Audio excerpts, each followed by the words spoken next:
2019. Here. Yes. We will confirm it later. Just Yes. to confirm everything is still in the court file. We have also filed the written submissions, which are on record. Dated 19th February 2019. Yes. My lord, the petition before you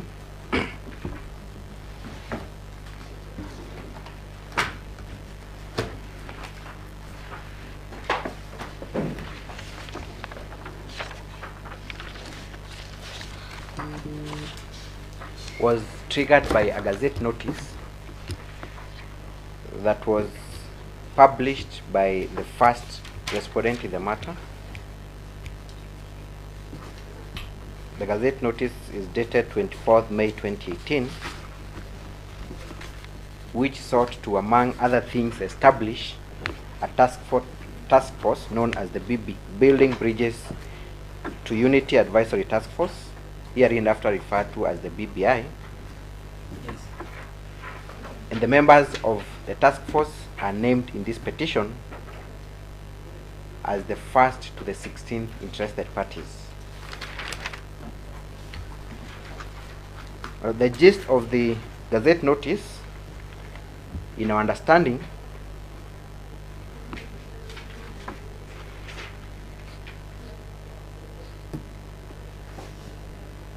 was to give effect to a joint communique between His Excellency the President of the Republic of Kenya on one hand and the former Prime Minister of this Republic, Right Honorable Raila Amolo Odinga. It is clear from the reading of that Gazette notice that the task force was established because of that communique, which I shall thereafter be referring to it as the handshake.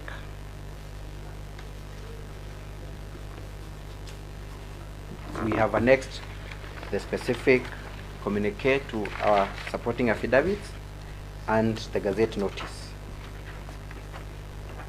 So we have come to court, my lord, with 5 issues for determination. Number 1, whether the said handshake goes against the principles of public participation.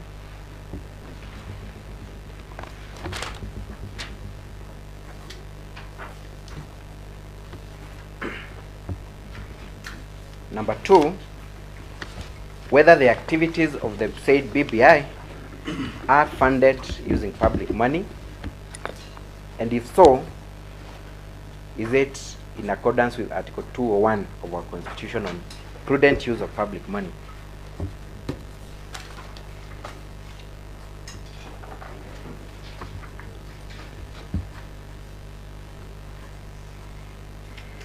Number 3 is to whether there was a need to vet the members of the task force, that is being the first to the 16th interested parties, to establish their suitability, competence, and competence in line with Chapter 6 of our Constitution.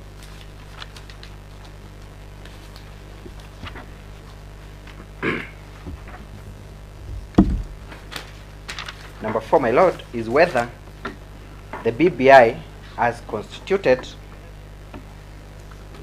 and relying on the terms of reference, whether they interfere or usurp the powers of other constitutionally established commissions and bodies.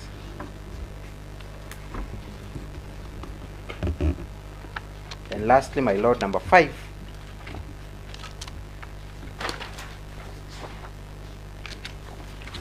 is whether the President of the Republic of Kenya is capable to enter into a personal agreement with an individual and then impose the objectives of that agreement onto Kenyans.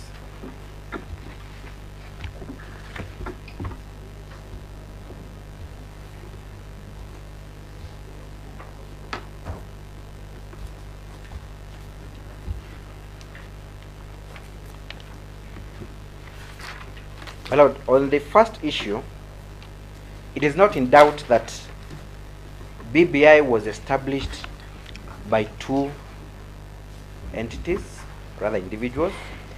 One, the President, and the Right Honorable Raila Amolo Odinga on the other. And as per the terms of reference, their main mandate was to evaluate the national challenges outlined in the joint communique that is captured in the Gazette notice. Then after doing so, make practical recommendations and reforms proposals to build a lasting unity for the country.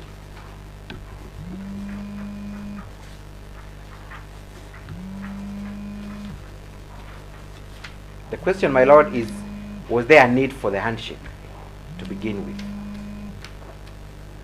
And if the answer is yes, who ought to have participated in the handshake?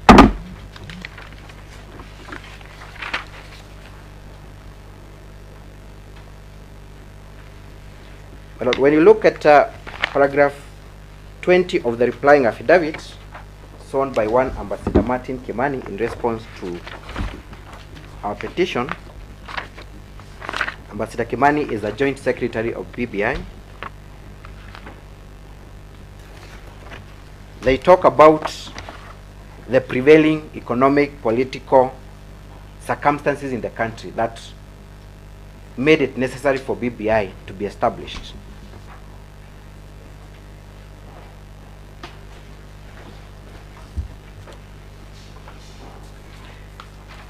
At paragraph 22, they talk about the BBI being born out of a political compromise. If that be the case, my lord, what is a political compromise? Who should have participated in that political compromise? The argument is that we were just from a divisive election and there was need for inclusivity. In fact, that has been the rallying call for BBI. His Excellency the President and Raila Amolo Odinga were not the only political players during the last general election. We had several others, including the petitioners.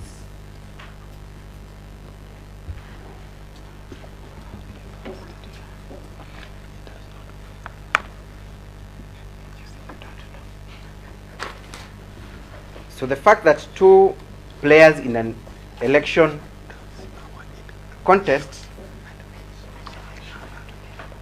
could gang up against all the rest, all the others,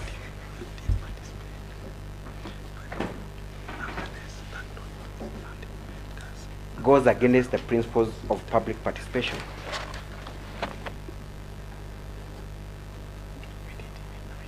This court has made several pronouncements on the issue of public participation. I do not need to lecture this court on who and what entails meaningful public participation.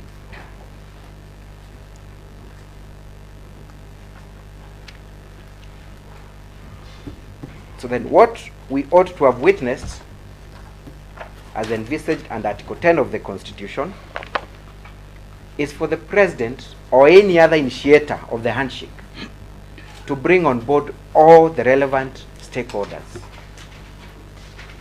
including the petitioners.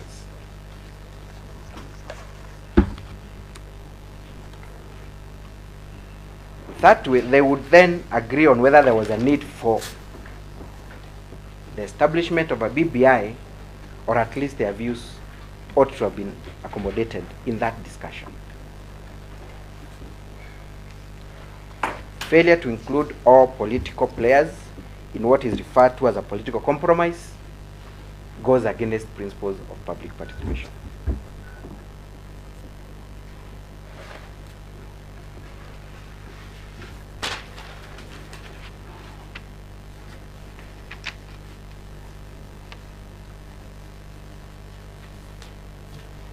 My Lord, secondly, is whether the members of the state task force ought to have been vetted.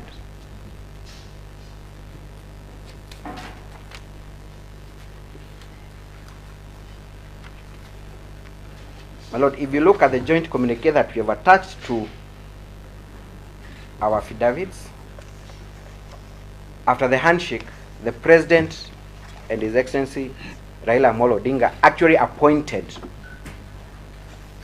the vision bearers to the task force, one being Ambassador Kimani and the other one being my good friend and senior Council Paul Mwangi. That is captured in the communique. So there was a clear intention to lock out anyone else.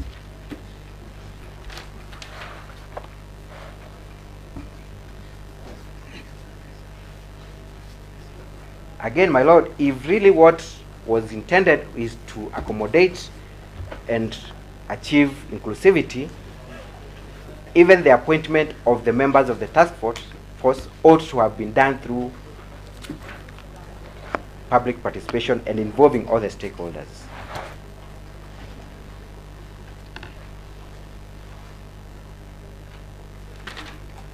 My Lord, the chapter on leadership and integrity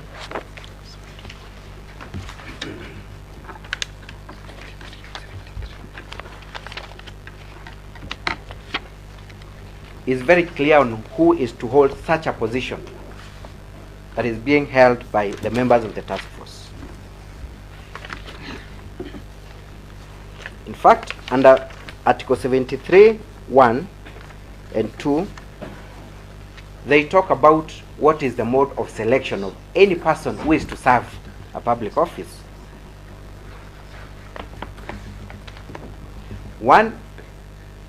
2A is that selection should be on the basis of personal integrity, competence, suitability, and that election or selection should be in a free and fair manner.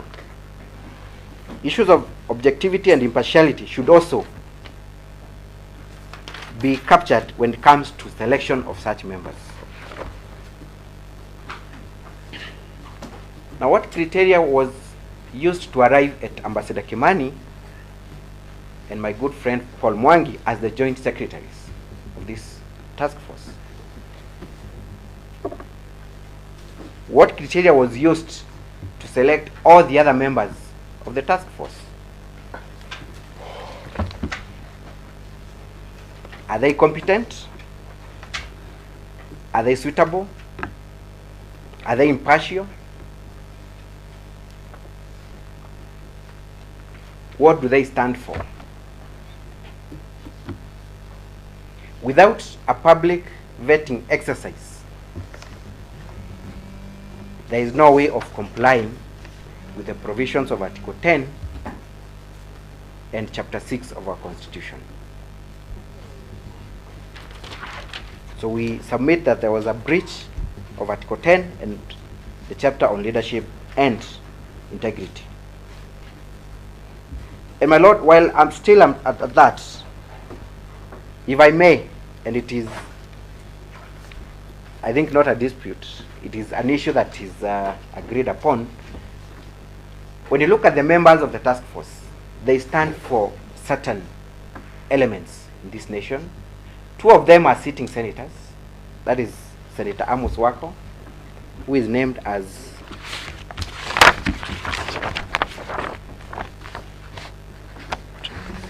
the fifth interested party. And we have the chairman of the task force,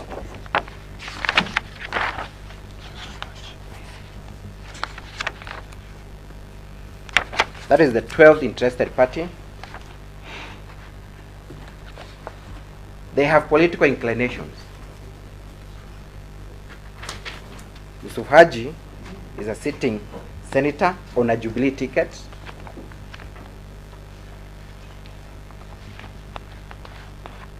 Our former AG is a sitting senator. My Lord, I'm inclined to object to that line of submission because those are not issues pleaded in the petition. Those are completely new material. They're not in the petition or in the affidavit. So those are material facts that ought to be presented through affidavits or ought to have been captured in the petition. My Lord, I'm just agreeing on the issue of impartiality and competence of the specific members. I'm just trying to put out a case on why we cannot say these people are impartial. And I'm saying simply... They were never pleaded. They were not pleaded. They're not in the petition or any affidavit. I think you can respond to it at your time. Is try to draw an inference based on where they were drawn from. So please bear in mind and use the arsenal to deploy it to attack it at your one time. Yeah, so that we save on time. We don't spend time arguing on that. And the inference may be right, may be wrong.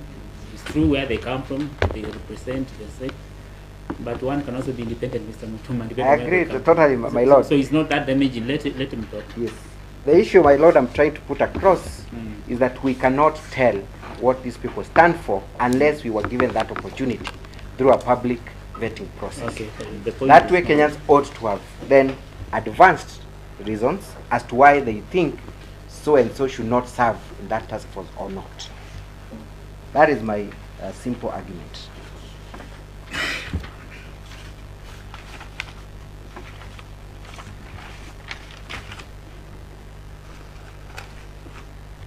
So the argument is Kenyans ought to be given the chance to hear their views on their suitability. Yes. I've just summarized it. Yes, that is precisely my submission on that issue. So is that a public office? How do you define it? Because that is irrelevant. Because me, I'm looking at the larger picture. Yes. What sort of office is this? You see, we talk of a judge, then that one we Yes. know. If it's an MP, we know state officer, there's a definition. Article 260 will guide us on definitions. Yes. So when His Excellency decides our former committee somewhere and we gazette it, is it a public office? Where do you draw the line? So that now we start saying, oh, these processes do flow. Because it's a question I want to hear from you, I can't leave it. My Lord, maybe to answer that question directly, we sought those clarifications from the first respondent through a letter that is dated 27th of August, if I'm not wrong. It is attached to our affidavit. Which affidavit? The affidavit shown by... The earlier ones or the last Yes, one? the earlier ones. In support of the application? Yes, in or the support. petition? Yes, we have a letter marked MW2 Yes. attached to the affidavit of Miruru Waweru. The letter is dated 22nd August. 22nd of August. Yes. And we have another one dated 27th August 2018. So you sought clarification. Yes. Then you got it. We did not get that clarification. There actually has been no attempt to respond to any of the issues raised in those two letters.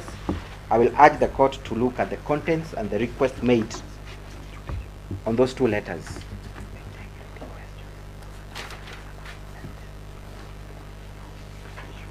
And even, my Lord, the appointing authority in this task force was the President through the first respondent. To date, they have not made any rebuttals to any factual allegations contained in our affidavits. What they have filed are grounds of opposition on matters of law.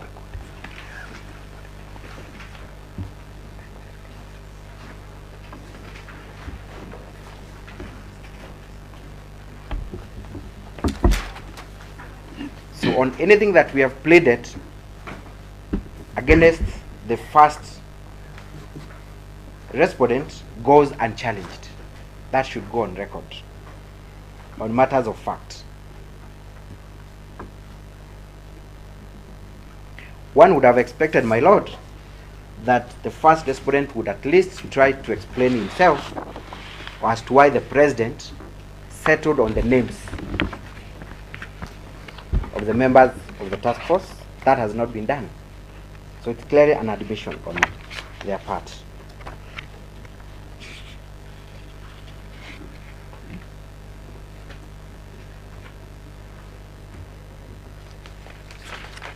My lord, on the issue of whether the task force is being funded, again using public funds,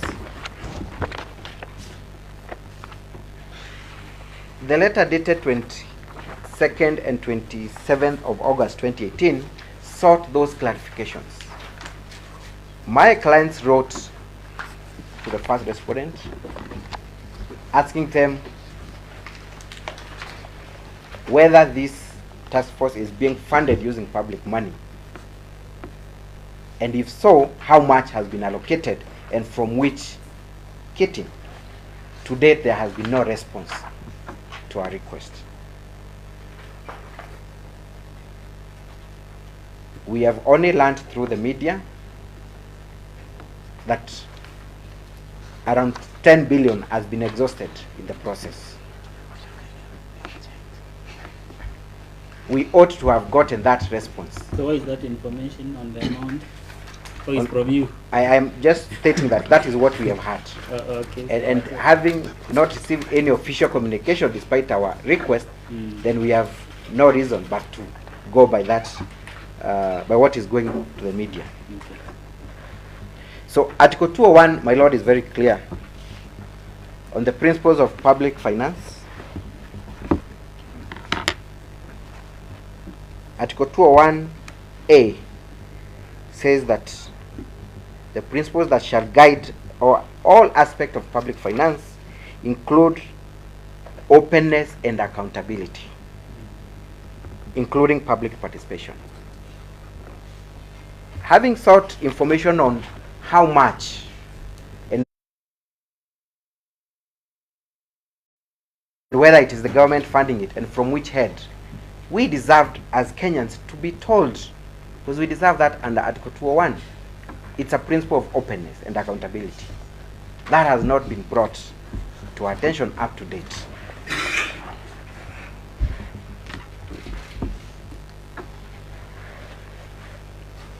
So in our view, my lord, there was breach of Article 201, because that ought to have been disclosed, especially considering that we are not aware of any vote to fund the task force from either Parliament or any other relevant body. They ought to have at least said they were given that mandate by Parliament to spend money on BBI. That did not come from them.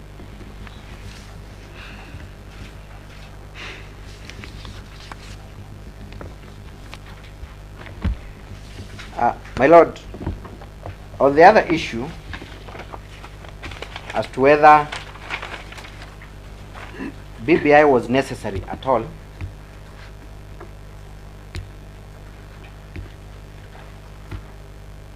considering that we have had many other bodies, some statutory, others constitutional, others commissions, that have dealt with similar issues that were set out as part of the terms of reference. We submit that the BBI and its activities was a total waste of time and public money, because all that which they were supposed to do has been done before and documented, which is in the public domain. We took the liberty to prepare a table through a supplementary affidavit sworn by Dr. Ekuru Aukot. The affidavit is the one dated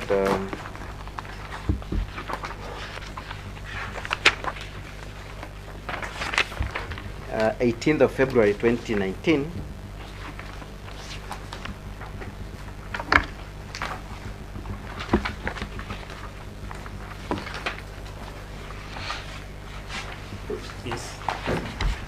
We have at the end a table marked MW4, and we have taken time to look at specific commissions that have been formed, that have spent public money to address specific issues, the recommendations in those by those commissions, and where the Constitution has also given a constitutional body to undertake certain activities, we have put that in that table. Issues of ethnic antagonism, lack of national ethos, inclusivity, devolution, divisive elections. We have taken time to show the court why BBI was not necessary. And if we were given a chance as stakeholders in this country, we ought to have demonstrated that it was not necessary to do that.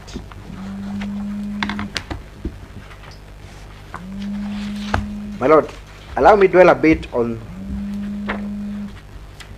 the supplementary affidavit by Dr. Ekuru Aukot, the one I've just referred to, on the manner in which the so-called public hearings were conducted by BBI.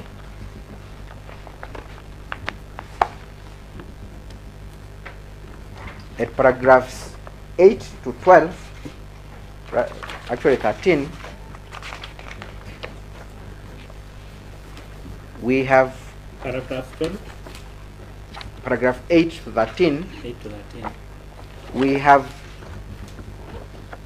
averred that the said BBI and their hearings were conducted in secrecy in selected parts of the country and with a pre-selected audience.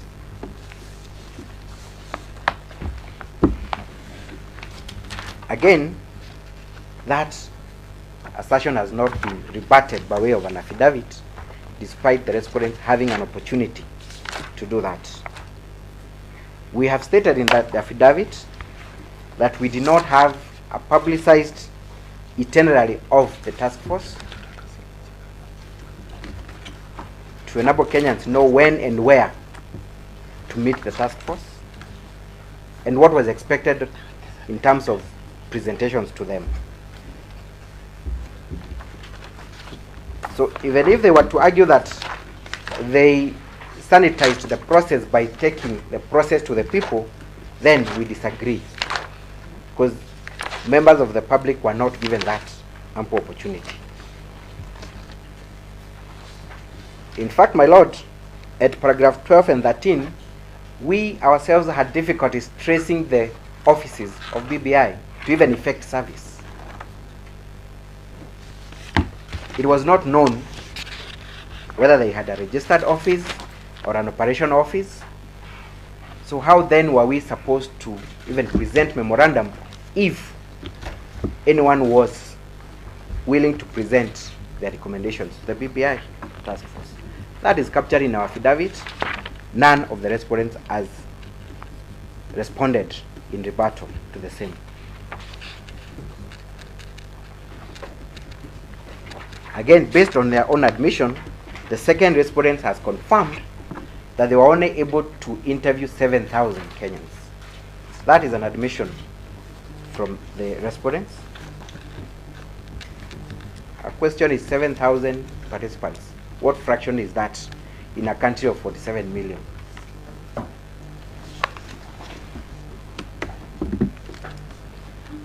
That cannot be said to be adequate and meaningful public participation.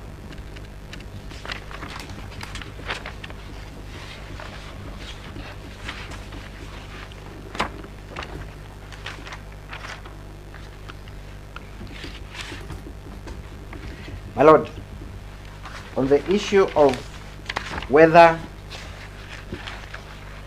the President could enter into an agreement with an individual is an issue that we will be asking the court to make a determination on.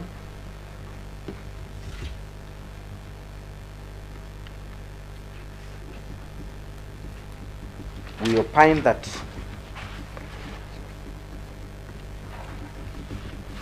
the Right Honorable former Prime Minister of this country did not have the legal mandate to negotiate with the President, enter into what is known as their shared objective, and then spend money, public money, on that venture. Any person who does that ought to have some form of recognition under the law, especially where public funds are expected to be spent.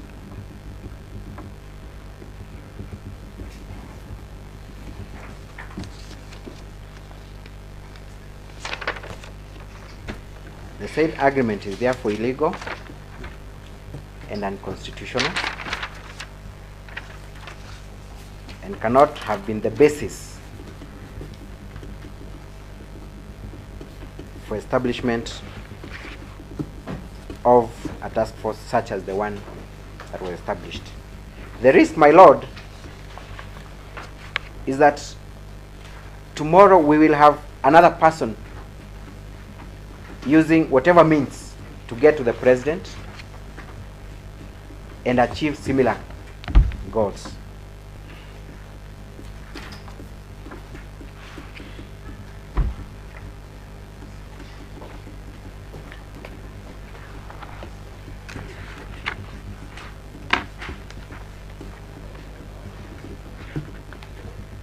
We wish to take judicial notice that inasmuch as the task force ended their mandate late last month, it is now in public domain that their mandate has been extended to proceed to what has been known as the second phase.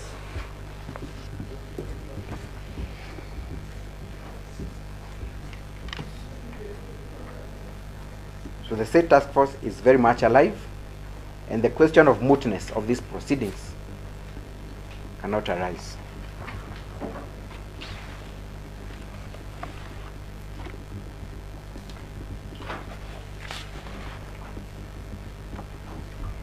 We are here in court to impeach the process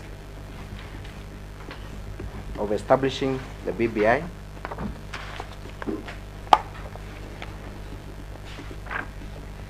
to impeach the manner in which the said BBI conducted their affairs,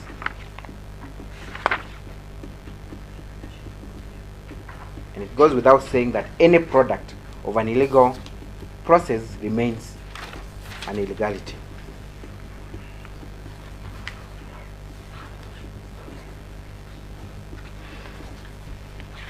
For that reason, we ask the court to declare the BBI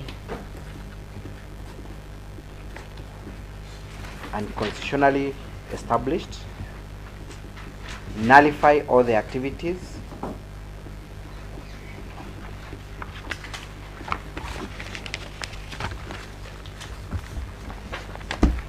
including the report that was unveiled to the public only recently, and most importantly, because we've sought it in our prayers, to surcharge the respondents, especially the first to the 16 interested parties, for misappropriating public funds in an unlawful and unconstitutional venture.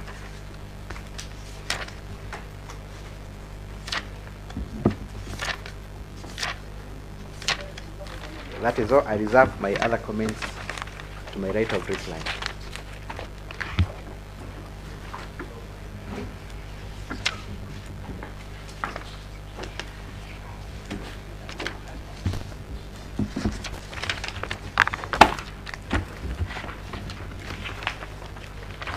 From the ATEC, Mr. Korea, you are next.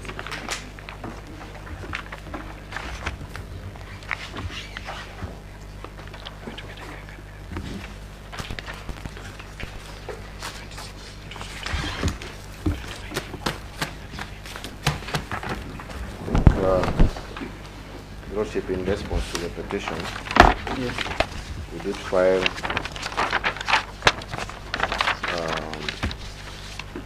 grounds of opposition.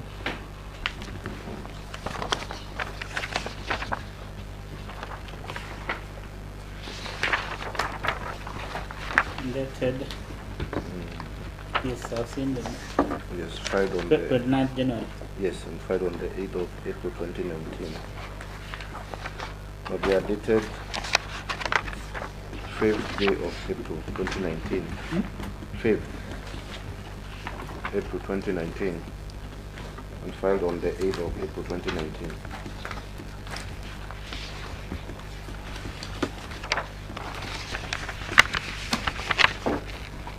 I think the one I see that for the interested parties, so yours, I'm going to locate.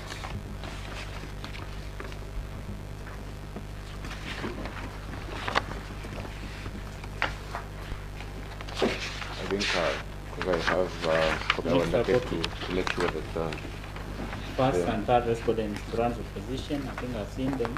yes, and then we also filed written submissions.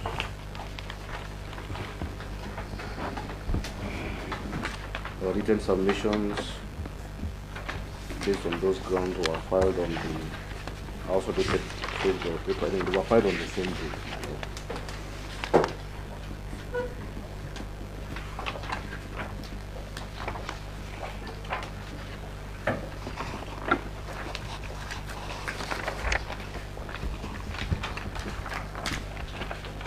Yes, yes, continue. I think in our grounds of opposition, and I think the first issue I would like to address is the issue of public participation. Yes, yes, I want to locate your submissions. Are they bound? No, they're not bound. Second respondent submissions, is it? Second and first and third respondents written submission.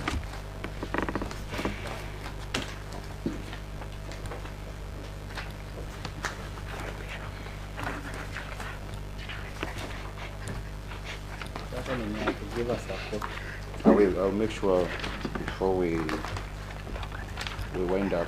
Unless it's in the other file. Can you just continue? You will give us a copy as we go on to save on time. Yes.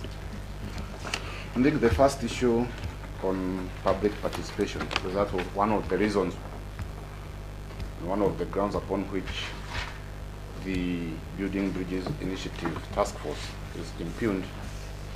I think I will make very brief submissions, and because I know when the court will retire to write its judgment, the court will have the time to look at the component of that gazette notice.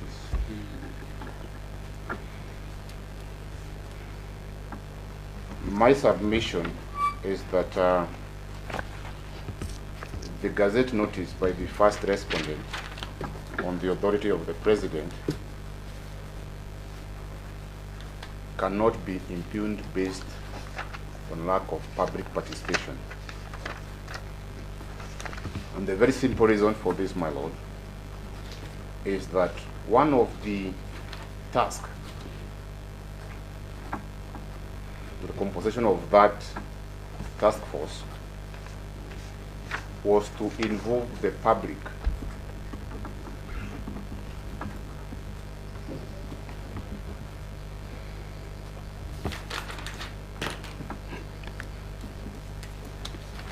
Kenyans in the matters that they have been tasked. They were to collect views from Kenyans. Then a question will arise, my lord. How can the said gazette notice be impugned based on the principles of public participation, lack thereof, when the very same mandate was to involve the public? That cannot be a question for determination before this court. And I will say boldly and submit before you that the petitioner has just raised the horse before the car.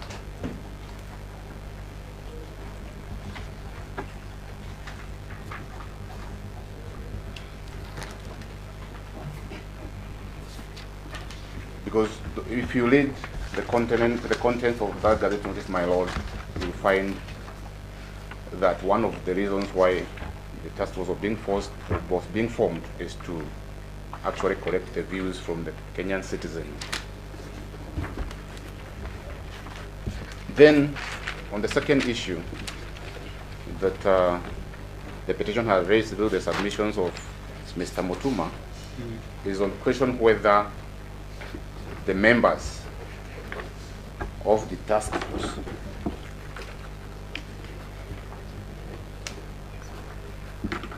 were supposed to have been vetted.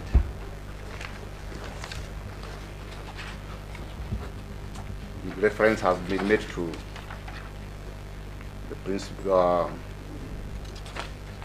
the question under section Article 73, and then a question will arise before you whether the said members or the interested right from the first to the 16th interested party are public officers or either state officers or both.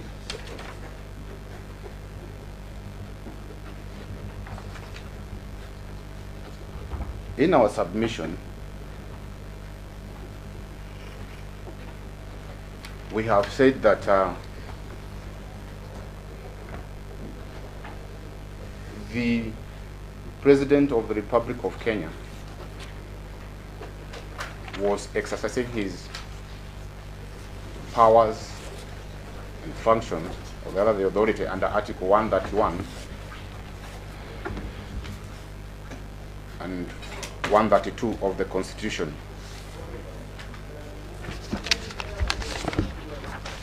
And again, we have invoked the provisions of Article 129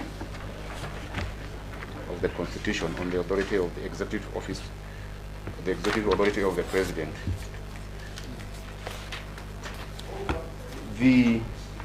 If you read those articles, my lord, they give the President certain functions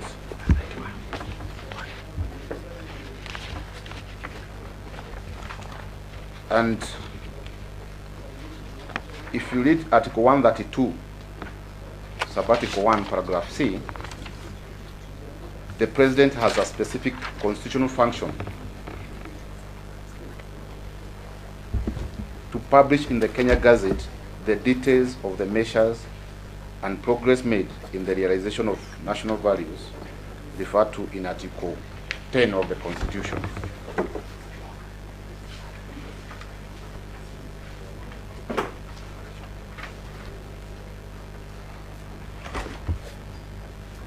Our submission is that one of the functions under Article 132, that's what the particular paragraph I'm reading, 2C, is to promote and enhance the unity of the nation. And the article provides at C to promote and enhance the unity of the nation. How that article is couched gives the President a wide latitude and leeway. In fact, I will submit and say it is a wide constitutional discretion to determine, in absence of any other provision in the Constitution, how he is going to execute that particular function. Such that our submission is that whether or not the 1st to 16th respondent were to be vetted, our submission would be they are neither public officers or state officers specifically defined under Article 260 of the Constitution.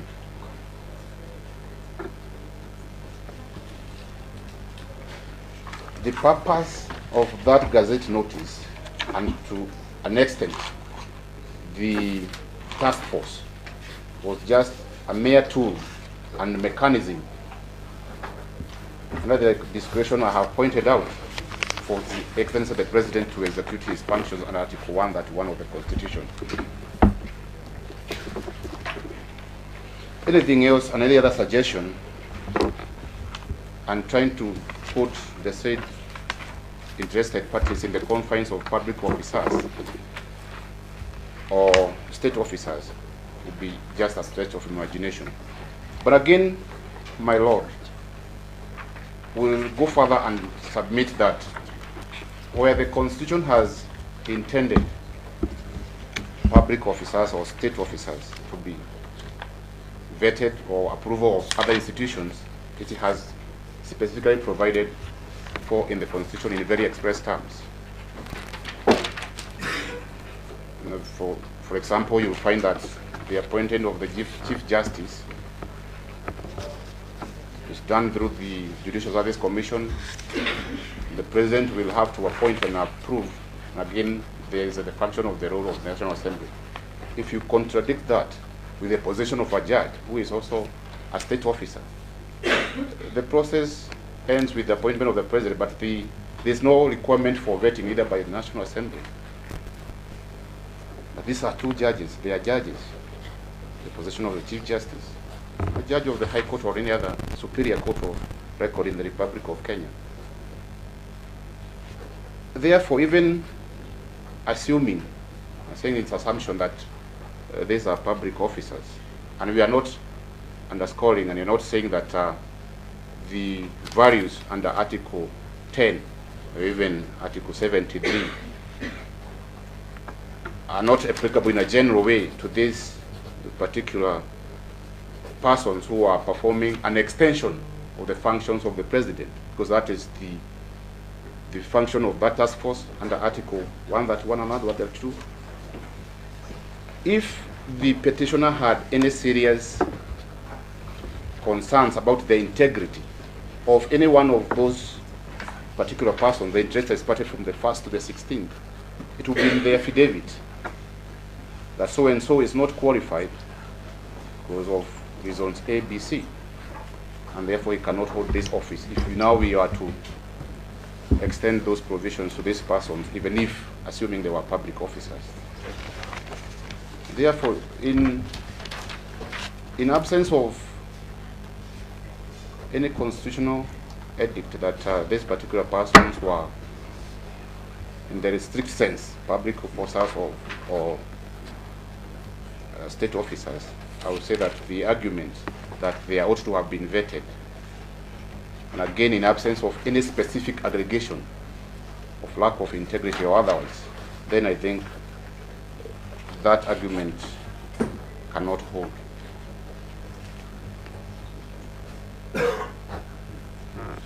Again, the third issue that Mr. Umutuma has raised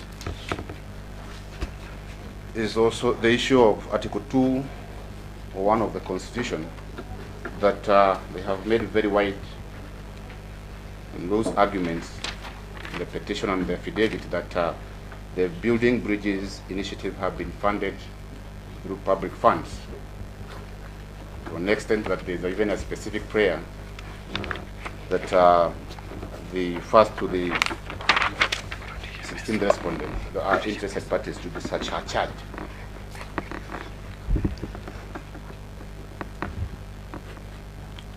I think the rule of evidence and pleadings have always been that whoever alleges must prove. This being a constitutional petition, the rules have been that we ought to have a precise and concise allegation that is backed by facts. We need to be told for you to make a determination and make a specific finding that public money in terms of so many millions or billions or thousands have been misappropriated, contrary to the principles of public finance under Article 2.1 of the Constitution. They are just mere allegations. no specifics.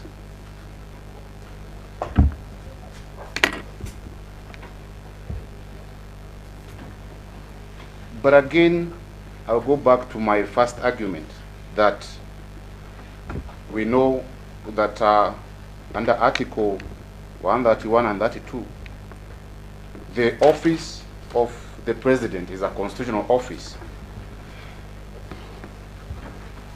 It is funded through taxpayers' money. That's not a disputed fact, my lord.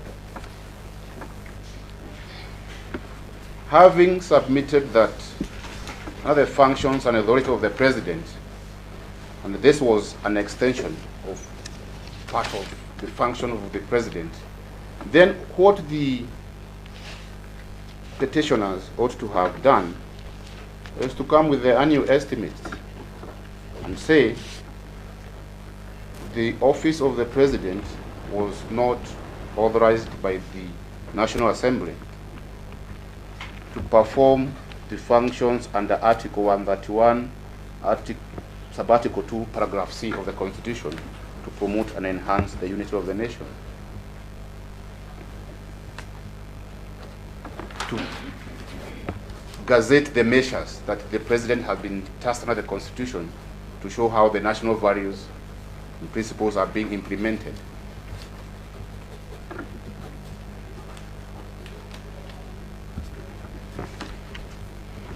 If, my lord, I may draw a parallel with another function of the President. For example, if the President were to form a commission of maybe inquiry when we want to remove a judge, for the removal of a judge, we are not very sure whether there's a judge this financial year who is going to misbehave, be subjected to a commission for removal, such that there must be some funds set aside for such a function should a need arise in those budgets. That's one of the functions of the President, where we cannot determine whether it is going to happen or it is not going to happen. So you are saying there was no need for a separate budget? What I'm saying is that the President has been, the office of the President has been funded by taxpayers to perform its functions. But there are specific functions because we know our budget is a program budget. But we cannot say, for example, this financial year, there are so many judges and commissions that are going to be formed for the removal of judges. That one we cannot predetermine. But again, that is a function that the President must be funded by taxpayers to perform should a need arise.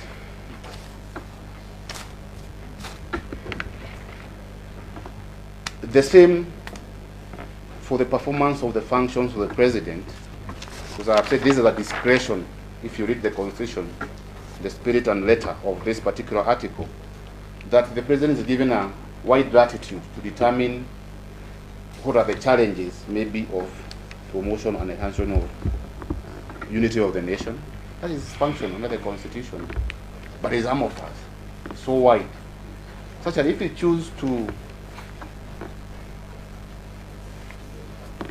form a task force like he did and choose this is the way I want to perform this constitutional function, then of course funds must be availed in the office of the President to perform that function.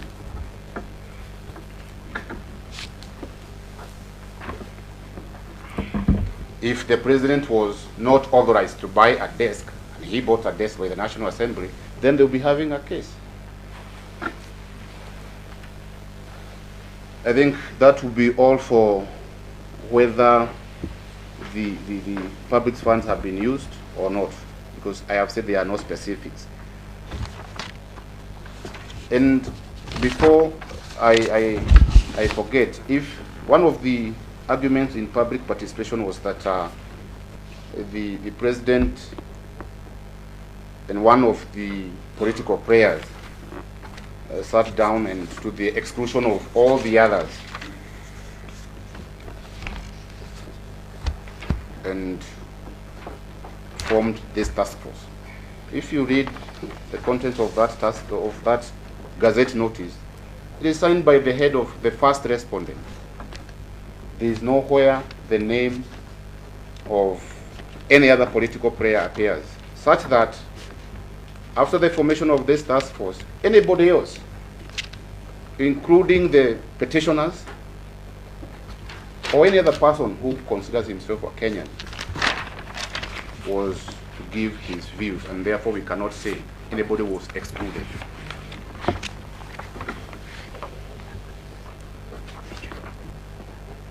The other issue,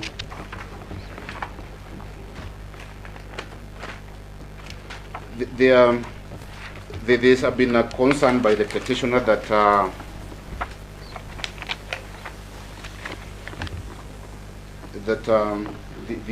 there is the usurpation of powers of constitutional commissions and other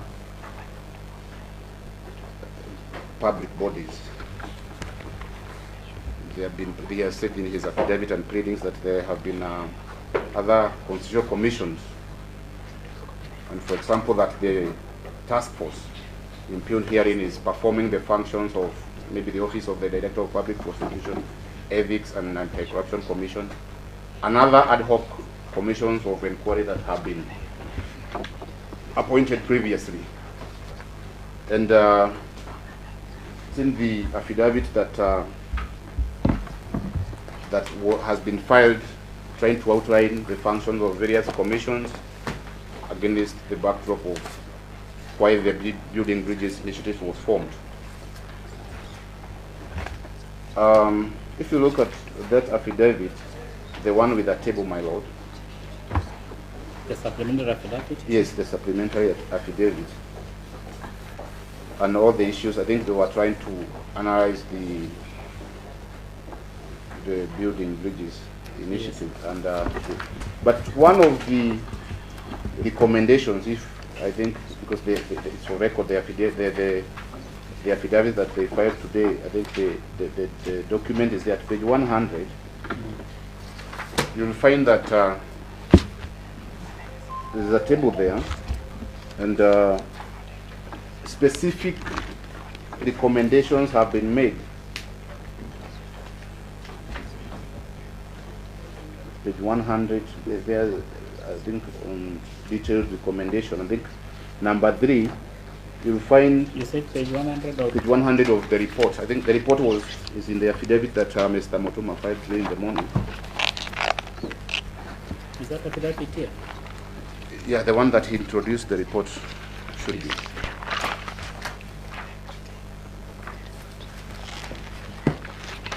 This one. Yes. The report. Yes. Page 100, you'll find a specific recommendation, and I want to just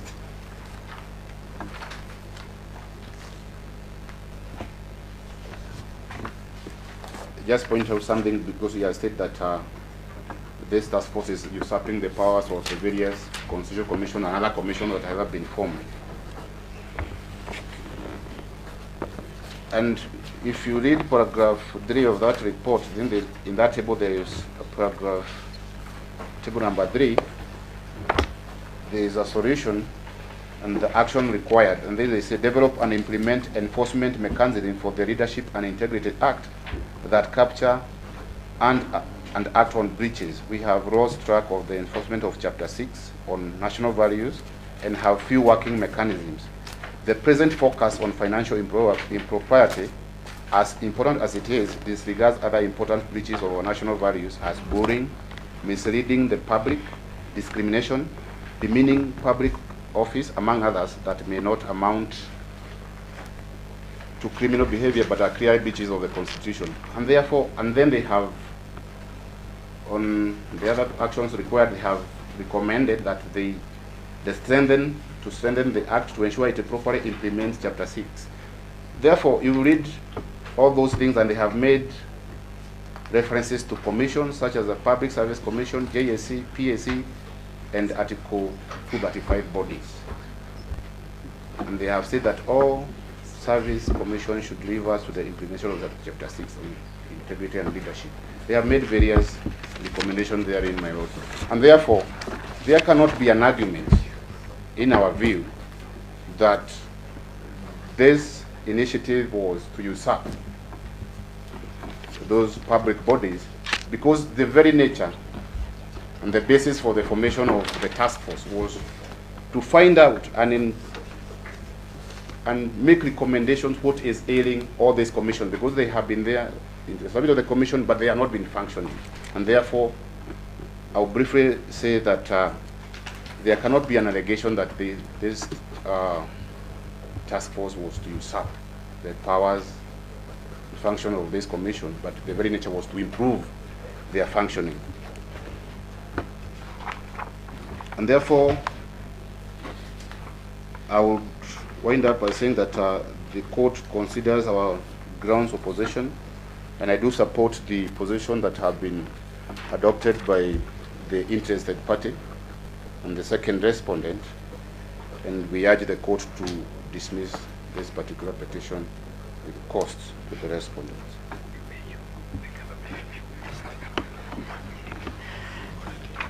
I'm most obliged, my lord.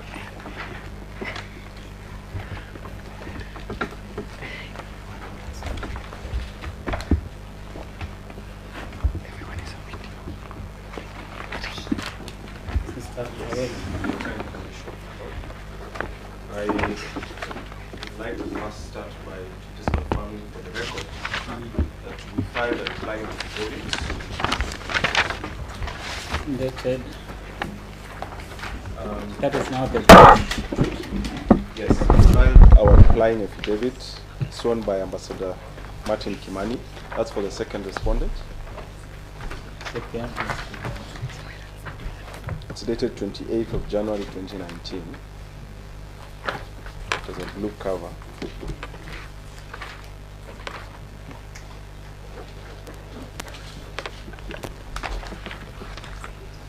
Yes, I've seen it. Yes, and we also filed grounds of opposition on behalf of the interested parties, dated 29th of January 2019.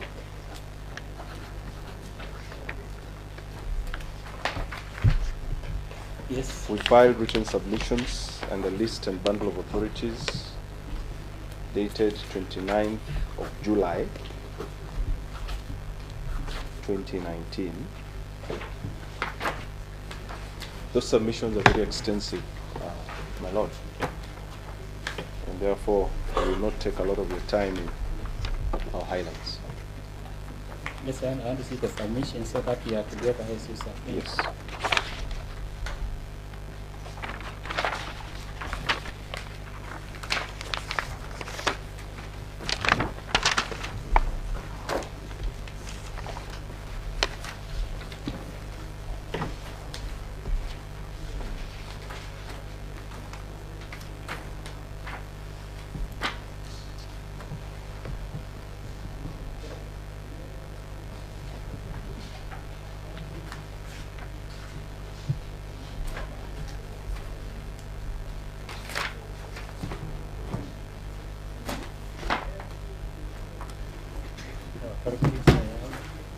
Yes, I've seen it.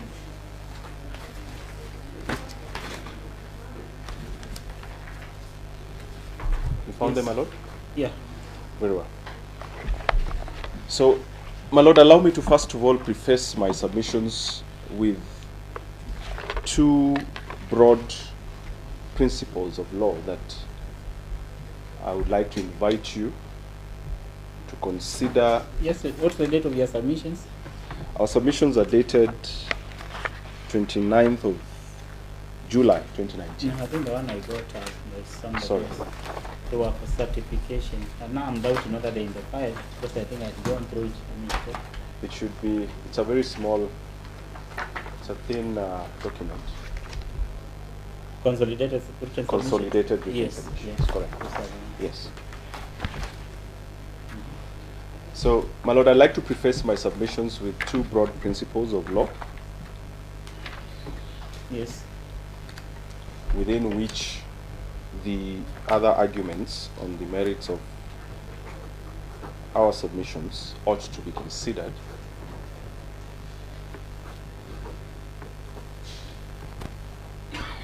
Yes. First, my lord, it is now a time-hallowed principle of this court, the Constitutional Court in particular, that constitutional petitions must be precisely crafted so that a petitioner must, with a reasonable degree of precision, state that which he complains of,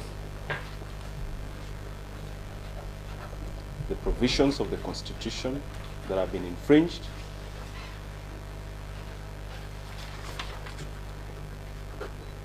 and the manner in which those provisions have been infringed.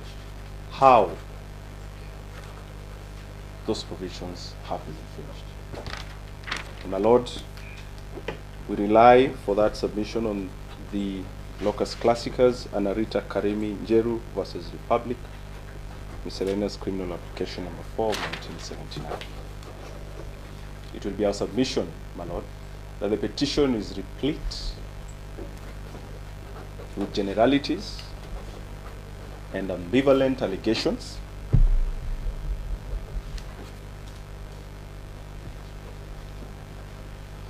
with very little, if any, demonstration of how the said allegations have infringed or violated the Constitution.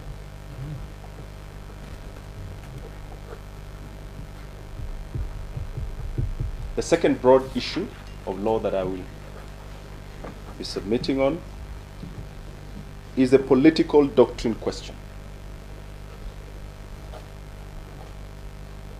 My Lord, again, this court, time above number in several decisions, has postulated that it is not always that the court has to determine every issue that is brought before it in recognition of the fact that there are certain cases, depending on the circumstances of each case, there are certain cases that are best left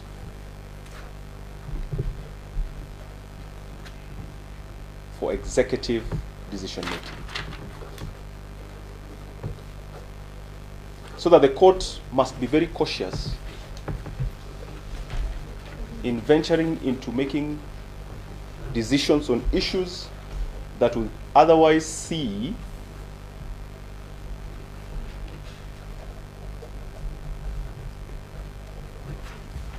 it encroach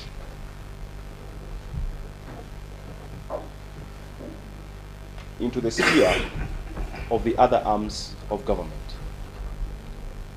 In other words, the principle vouches for separation of powers and respect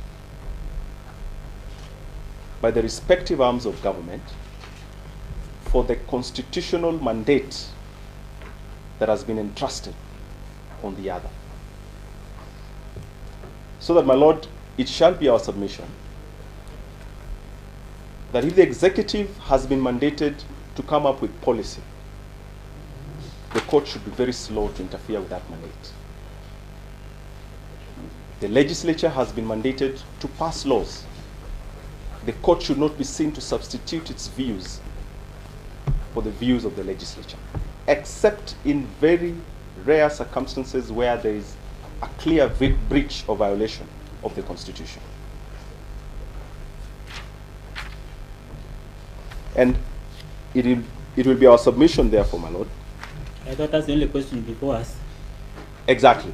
Yeah, because all that sphere we know the vast powers under Article 165. Yes. The question is whether there is a violation of the Constitution. Exactly. Let's be blunt and address it from that exactly. And so my submission is that this is such a case where, my Lord, even as we consider, and I will be addressing you extensively on whether or not the Constitution has been breached, even as we consider, remember I prefaced my opening statement by saying that I'm going to make substantive submissions on the merits of this petition, but I would like you to consider those submissions in light of these two broad principles, so that as you go along, you must try to draw a balance between those merits and these broader principles of the law.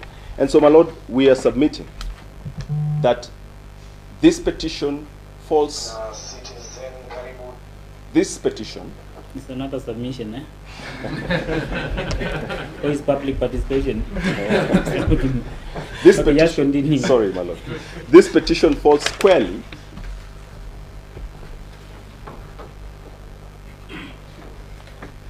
within the realm of what may be considered a political question, and for which, my Lord, in making your decision, we urge you to exercise caution and restraint in the manner in which you decide to determine the petition. My Lord, we have framed a number of issues for determination, and I'm going to highlight them as follows. On issue number, on issue A and B, sorry, I'm going to address you on issue. That's your paragraph 6? Yes, paragraph 8. Paragraph 8. Yes. So I'm going to address you on whether the President had the authority or has the authority in law to establish the BBI and or appoint members of the BBI. That should be issue number B. So you are skipping it for the time being, or you come back to it? Yes, that is the broader issue that I have addressed you on, which I shall be addressing all the other issues on as well. So I'll address you on issue number B, and whether the President had the authority to appoint the members of the BBI in the first place. Yes. My Lord, I would like to first start by pointing out that the petitioners in this case, my Lord, are described as the Third Way Alliance Kenya and Dr. Ekuru Aukot. There is no denying that they are political actors within the Republic of Kenya. Third Way Alliance Kenya is a political party. Yes. And Dr. Ekuru Aukot describes himself as the party leader of Third Way Alliance Kenya. In essence, my Lord, what we're saying is that they are politicians in the strict sense of the word.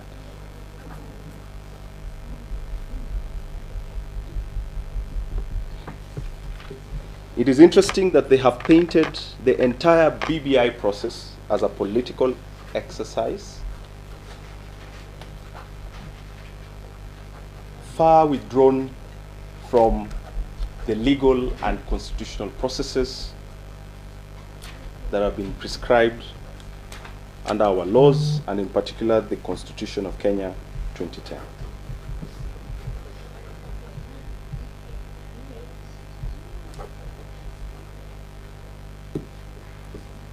Our understanding of this petition, my Lord, is that the petitioners, in principle, have no problem whatsoever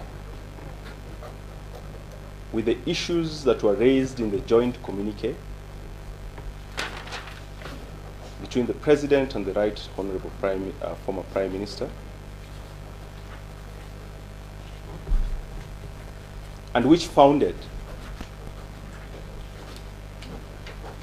the Gazette notice that established the BBI. They have no problem whatsoever with those issues. And the only problem in our understanding that the petitioners have with the BBI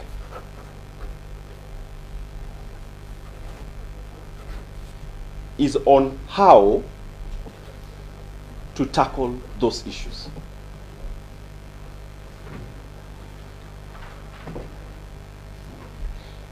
In order to address the how, my Lord, what the petitioners are effectively inviting you to do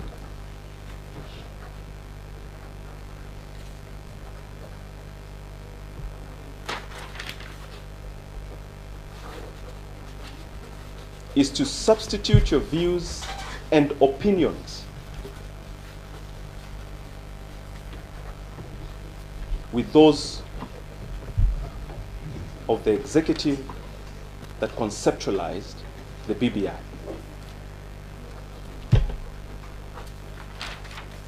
In essence, my lord, if I may illustrate,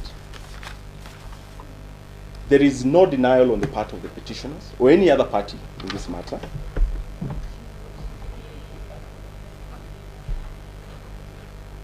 that the national challenges that have been identified in the joint communique were born of political processes and, to be blunt, political strife in this country.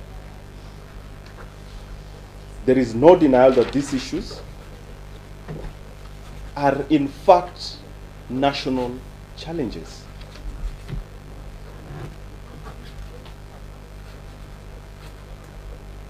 And that they have been a challenge despite the existence of the Constitution. And before the existence of the Constitution, there have been challenges that have dogged this country and therefore inhibited the realization of the ideal Kenyan state, nation state, that we all want, including the court.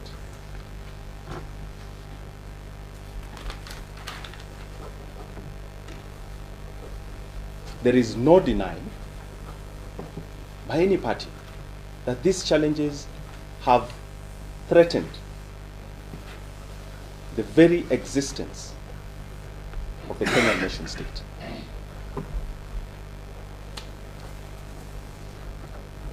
As a matter of fact, my lord, I will invite you to take judicial notice of the hundreds, if not thousands, of petitions and JRs that have been filed before this court on these very national issues, national challenges, against the Commission on National Cohesion, National Cohesion and Integration, the IBC, the Ethics and Anti-Corruption Commission. And all this in the background of a constitution that is the supreme law of the land.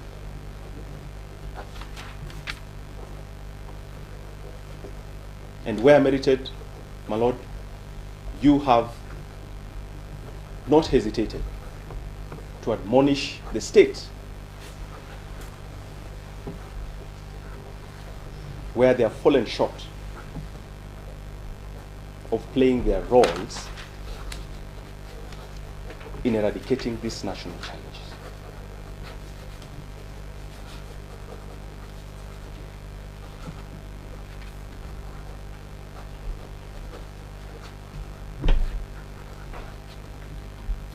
And therefore, my lord, it is impossible to delink these national challenges that have been identified in the joint communique, and which the petitioners seek to characterize as political, as compromises born out of, issues born out of political compromise. It is impossible to delink those challenges from constitutional processes. It is these challenges that, in fact, and I invite you again to take judicial notice of that fact, birthed this Constitution 2010.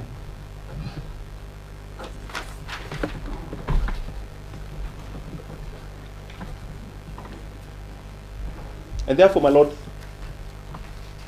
there is a very thin line between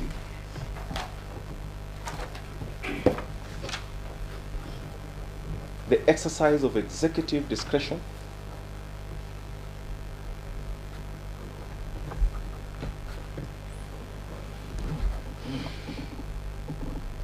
and political compromise, as alleged by the petitioners.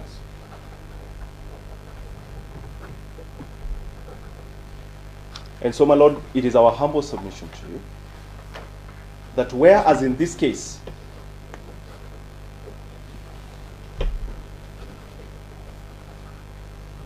executive discretion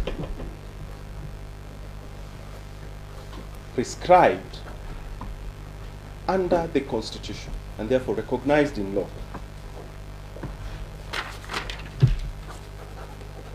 is inextricably intertwined with the so-called political compromises and processes.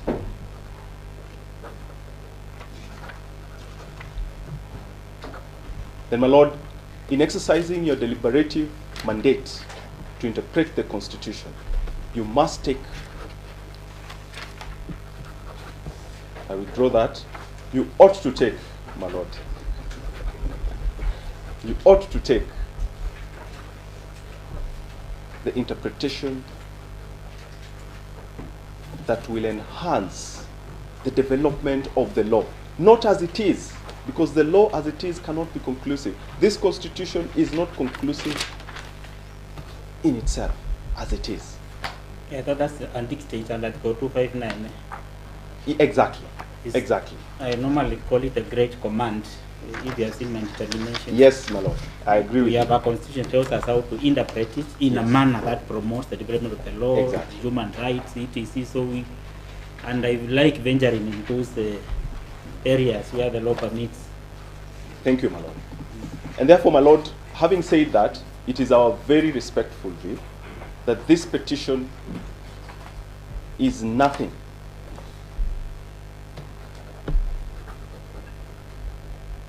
but a political battle brought to court by a party that felt that it ought to have been involved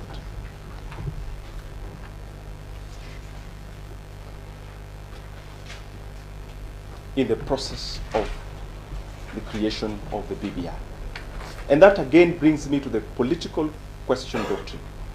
My Lord, at what point, therefore, would the court determine that, or rather,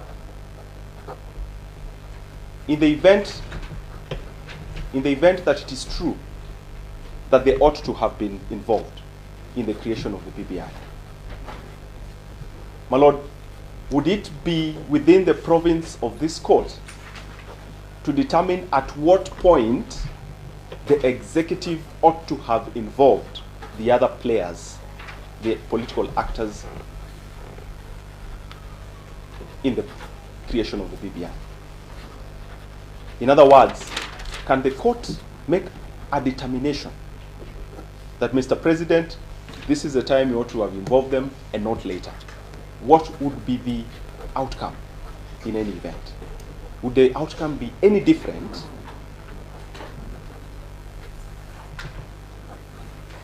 had they been involved on the day we saw the two of them shaking hands on the steps of Harambee House, or now? Would the outcome be different? And so you see the embarrassing situation that the court is then put in to try and substitute its views for the views of the executive as to when it would be appropriate to make certain decisions.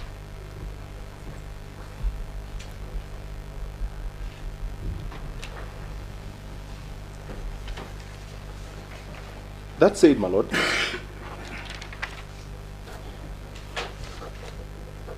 we submit that quite apart from the political doctrine question, the political question doctrine, the Constitution itself mandates the President with a distinct mandate, obligation, under Article 131, Subarticle 2C of the Constitution, and Article 132, Subarticle 1C, Roman 1 of the same Constitution, to promote and enhance the unity of the nation. That's one. It also mandates him with the obligation to take measures to realize national values in Article 10. That is a distinct obligation the president is the symbol of national unity. How does he symbolize that unity? Is it by just being an abstract officer or state officer, sitting back and being viewed as a symbol of unity, or does he have an active role to play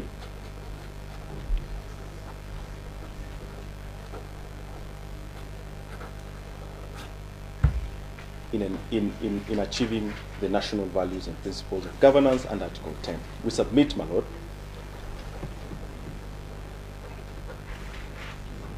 that these provisions of the Constitution give the president the mandate, distinct mandate, emphasis added, quite apart from other independent commissions and agencies and ministries and whatnot, to perform these functions. But it does not then direct the president on how to perform those functions.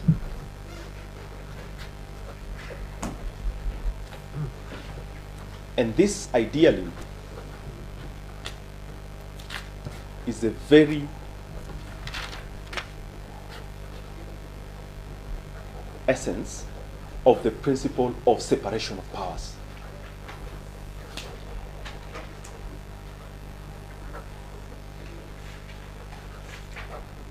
That is, give the executive the latitude to discharge its functions in the best way it deems right.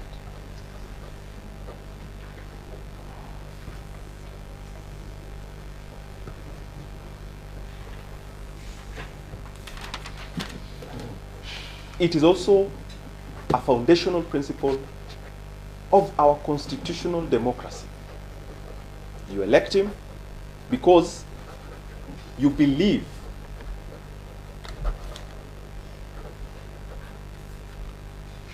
that his way of governance is what, in your view, would best achieve your interests. And it is only in those limited circumstances that he has outrightly violated the Constitution that, my lord, he has to be brought to check.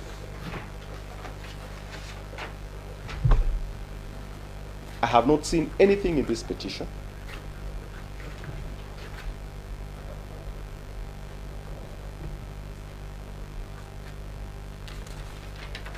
that has even suggested that what the president did was so unreasonable and so irrational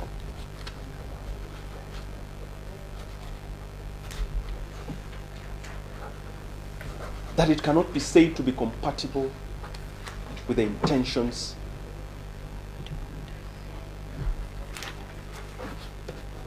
of the people.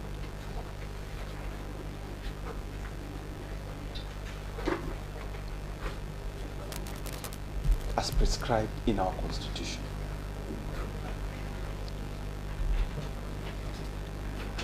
And my lord, on parity of reasoning, it is the same way that independent commissions, once given the mandate, for instance, the National Cohesion and Integration Commission, I mean, it is given the mandate to perform its functions, but there are certain elements of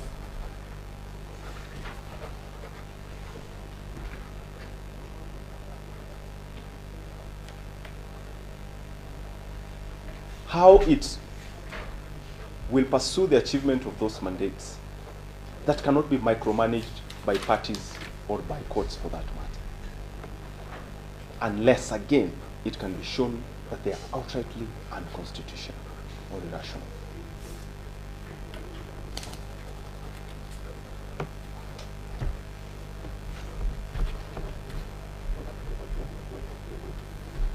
My lord, add to that the argument that the BBI's mandate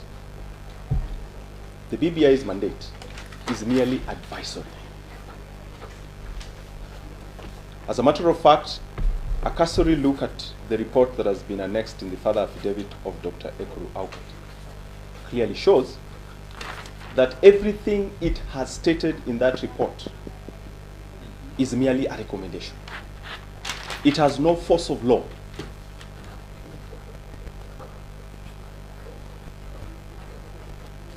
So that even for the argument that it has usurped the constitutional mandate of other independent commissions and offices, would for that reason lack merit, because the mandates of those other offices are prescribed in law. They are binding in law. The mandate of the BBI was merely advisory. It was merely to help the president in the promotion and enhancement of national unity, and in essence, in the discharge of his constitutional mandate and those articles that I have cited. And so, my Lord, we are asking you to only interfere with that mandate if there is anything that the petitioners have brought before you that outrightly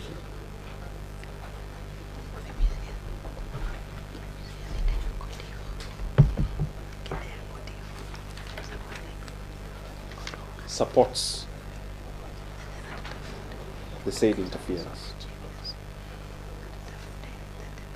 I'd like to highlight on the second head of argument, highlight on the issue of whether the public, whether the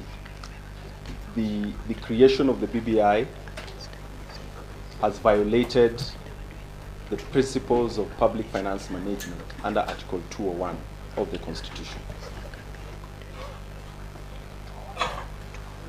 My Lord, under Article 201 of the Constitution, for purposes of this petition, is relevant only to the extent of Article 201, sub-Article A of the Constitution.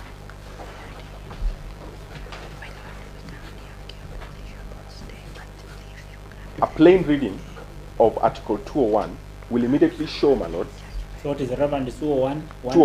201A, 201A only. The following principles shall guide all aspects of public finance in the Republic. There shall be openness and accountability, including public participation in financial matters. It is a framework position, and that is clear from the very statement, the following principles. The opening statement of that provision speaks for itself. These are principles.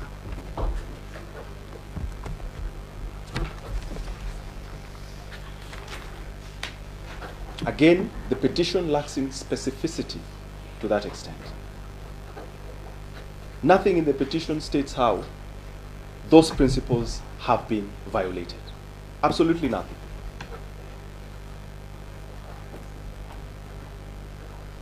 In essence, my Lord, it will be my submission before you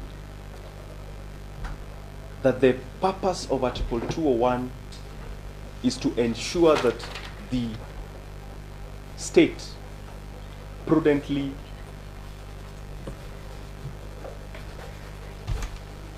manages public finances. And I'll call it the prudential test. How has the petition met the prudential test under Article 201 of the Constitution?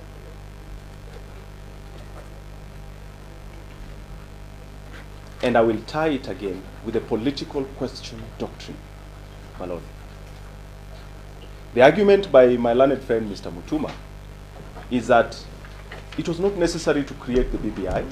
We have other commissions that have done this before. We have commissions currently that are doing this. Was it necessary to spend this money? My Lord, again, you need to ask yourself, assuming you are to find that yes, there are other commissions that have done this before, there are current commissions that could do this, my Lord, is it the province of the court to determine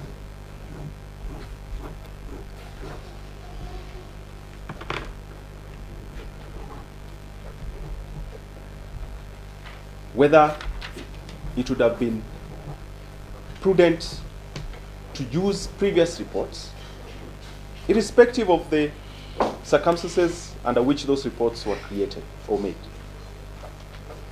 Whether it was prudent, because ultimately those reports that Mr. Mutuma has cited, he says, have not been implemented. So ultimately, some funds would have to be expended.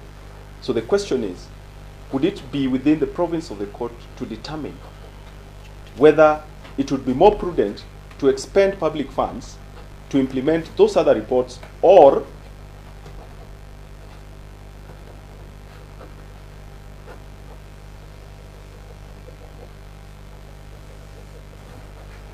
the BBI report?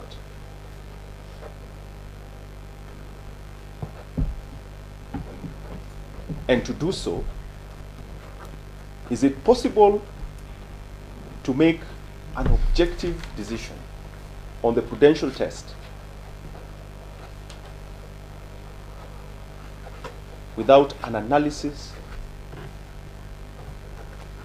of why Mr. Mutuma believes that it would have been more prudent to spend money for those other causes and not the BBI?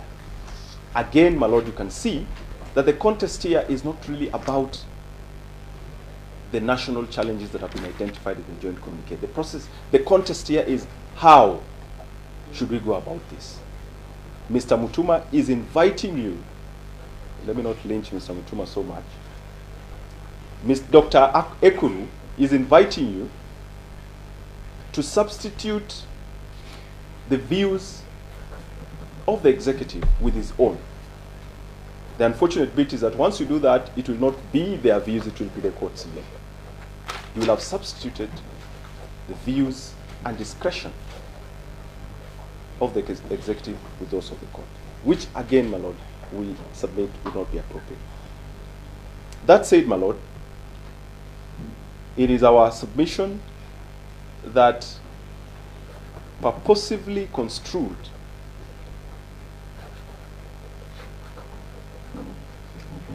the meaning of accountability and openness that learned counsel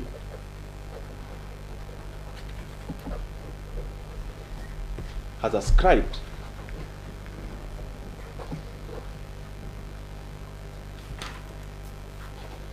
in this petition is not that which was intended by this constitution.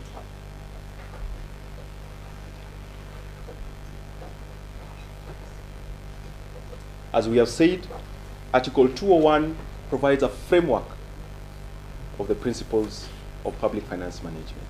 In our view, my lord, accountability under those circumstances can only denote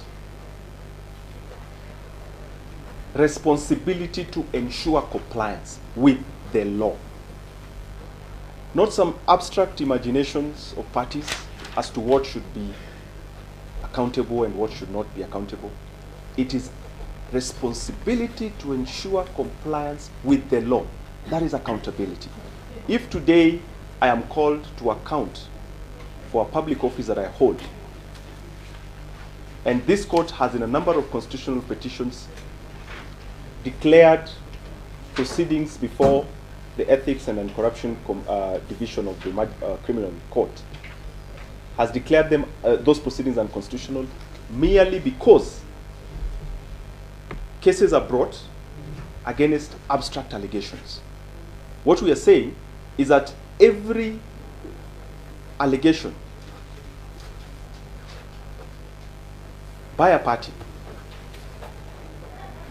that a public officer is not accountable should be specific as to which specific provision of the law that public officer has violated. The same way with openness. Openness, in our view, presupposes access to information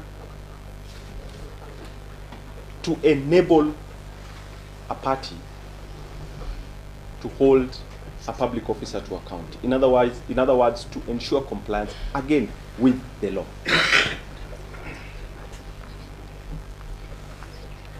Now, my lord, this country is not short of laws on public finance management. Pursuant to Article 201 of the Constitution, there was passed the Public Finance Management Act, and there was passed the Public Audit Act. Under the Public Finance Management Act, as my learned friend, Mr. Kuria, submitted, all ministries, offices, departments, and agencies of government, including the executive, are required to provide their budgetary estimates every year to the Exchequer.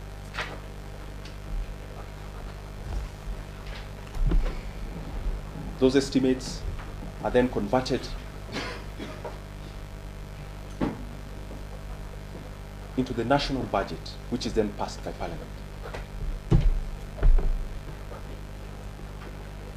In other words, my Lord, what I'm saying in the long and short of what I'm saying is that if there has been any imprudent use of any funds that have been budgeted for,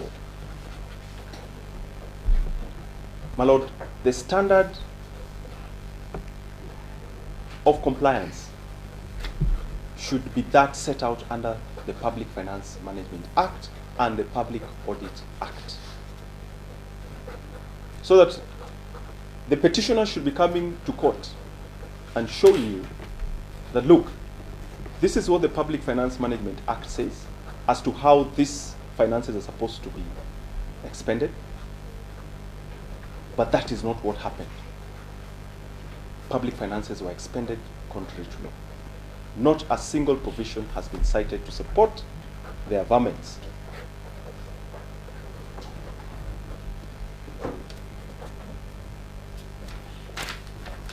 That the BBI spent public finances in contravention of the law. Which law?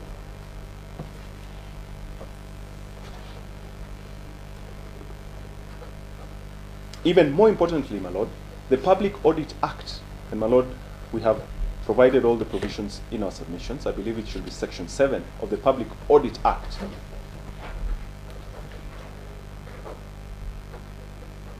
Provides specific procedures that are to be followed by an independent office created under Article 229 of the Constitution, the Office of the Auditor General, to confirm compliance with the law as to public expenditure. In other words, my Lord, in the event that the BBI spent public finances unlawfully, it is premature for any party to come before you now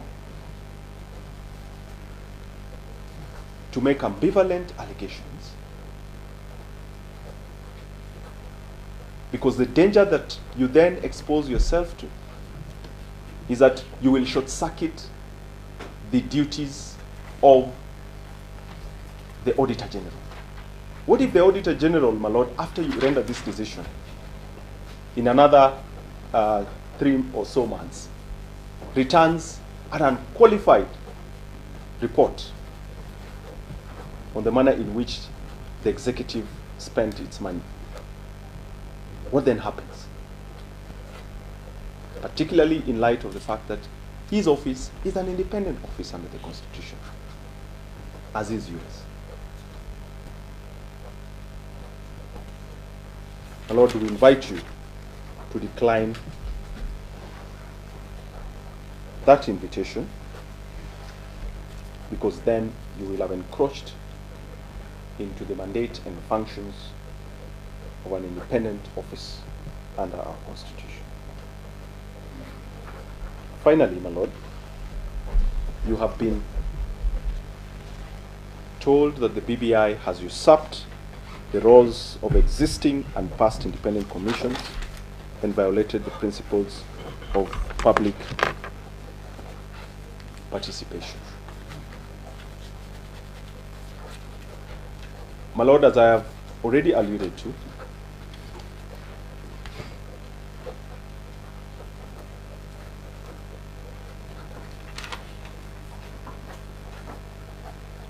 the duty to promote and enhance the national values and principles under Article 10 is not the exclusive preserve of any person or institution. There is nowhere under this Constitution of Kenya 2010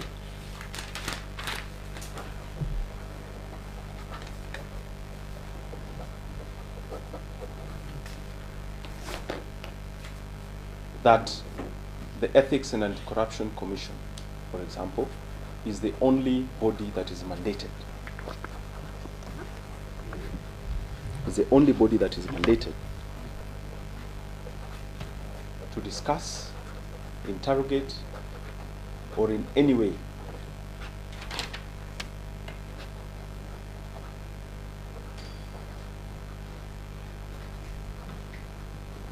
seek to promote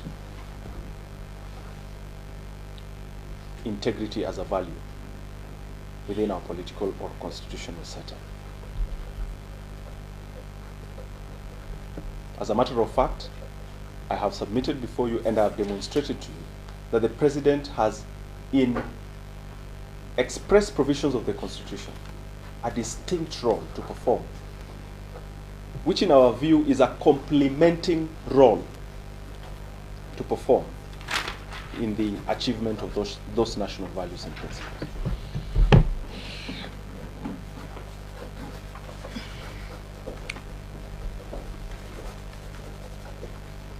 And so, my Lord, you have this then, again, will bring you to the monotonous issue that you have dealt with time above number as to what is the nature of our Constitution.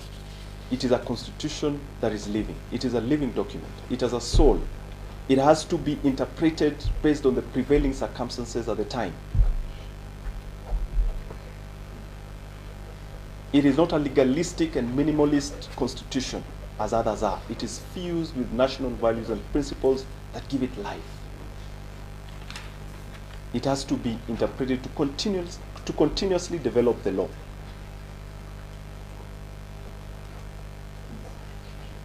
Is there any prejudice that has been pleaded or proved by the petitioners that would warrant the interference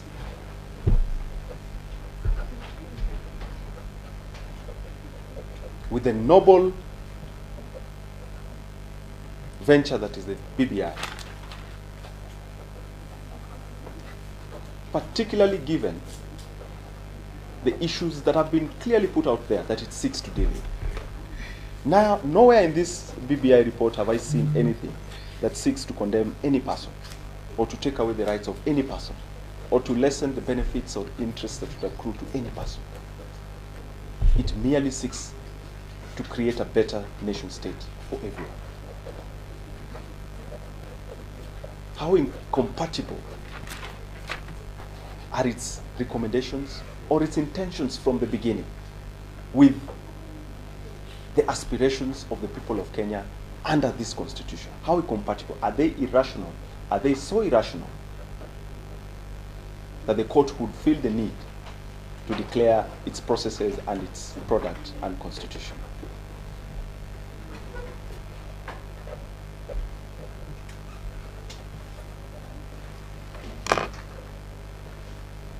My Lord, allow me to just very quickly read this decision, a decision of the Supreme Court in Mumo Matemu versus Trusted Society of Human Rights Alliance and 5 others, where the Supreme Court provided a test to be applied in a situation such as this, where the court has to invoke its countervailing powers to probe the actions of the executive. And this is what the court said. The rule that executive decisions may be set aside only if they are irrational and may not be ordinarily.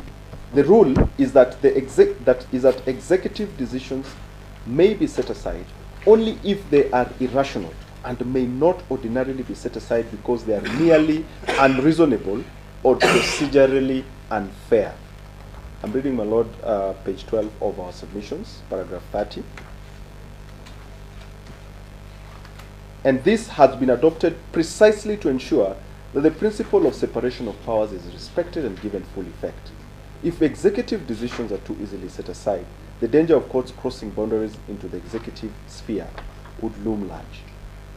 At paragraph 34, my Lord, again the Supreme Court, in the matter of the principle of gender representation in the National Assembly and the Senate advisory opinion of the Supreme Court,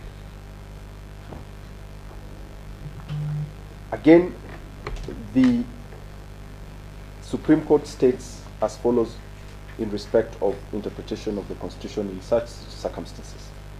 We are inclined in favor of an interpretation that contributes to the development of both the prescribed norm of the declared principles of policy, and care should be taken not to substitute one for the other. In our opinion, a norm of the kind in question herein should be interpreted in such a manner as to contribute to the enhancement and delineation of the relevant principle. My Lord, in the event that you actually find for the petitioners,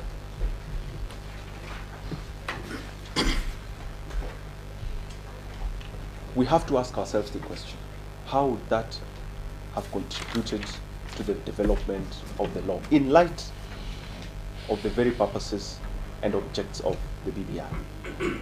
Would it have taken away from us an opportunity to in fact promote and develop our law?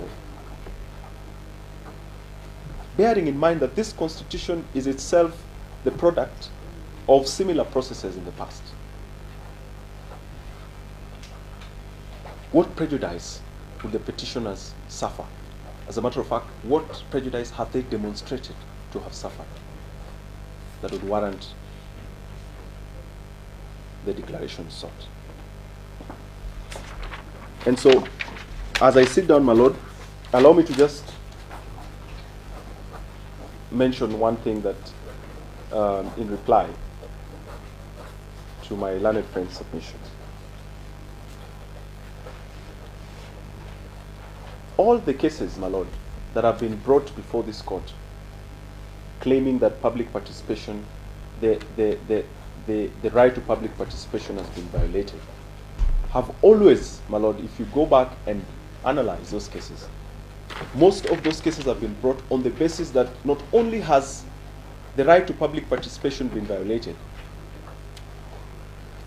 but there is a demonstrated prejudice that has been suffered because of that violation.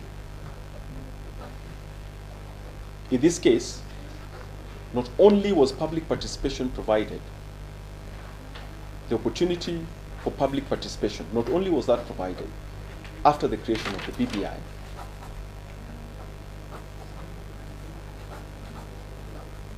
there is no evidence that has been produced before you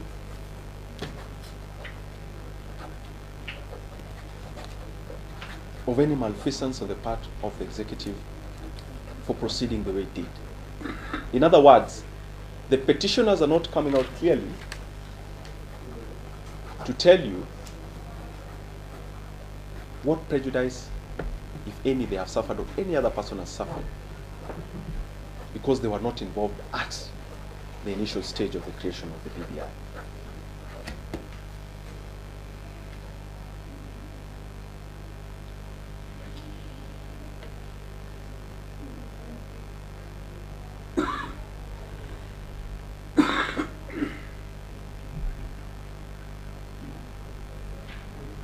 In fact, what I get the petitioners to be saying,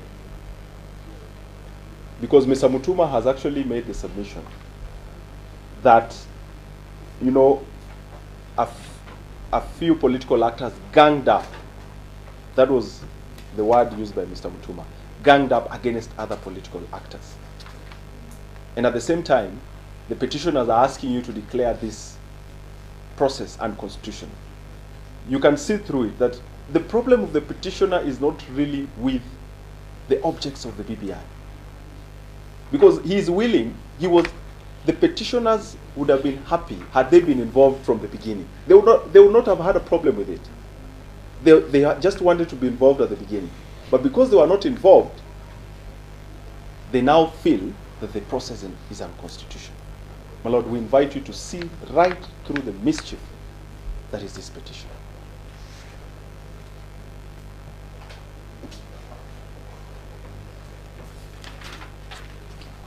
For those reasons, my Lord, we believe that the reliefs that have been sought in this petition are untenable. The members of the task force, that is the BBI,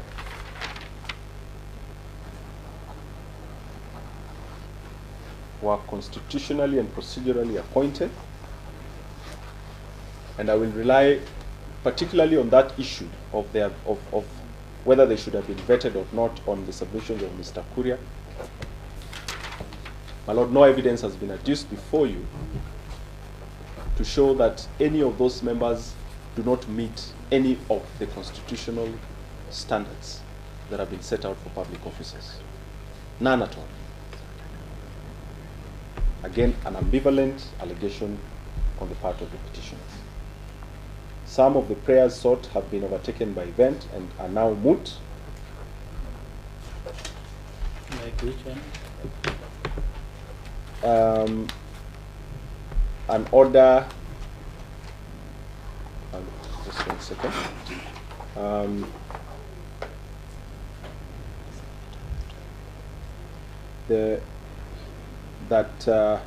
The Building Bridges Building Bridges to Unity Advisory, that's relief number 1, established by Gazette Notice number 5154, is unconstitutional.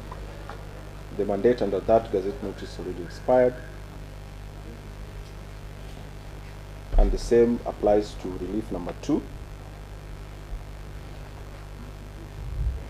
My Lord, relief number 3, as I have submitted, there are procedures in law under the Public Audit Act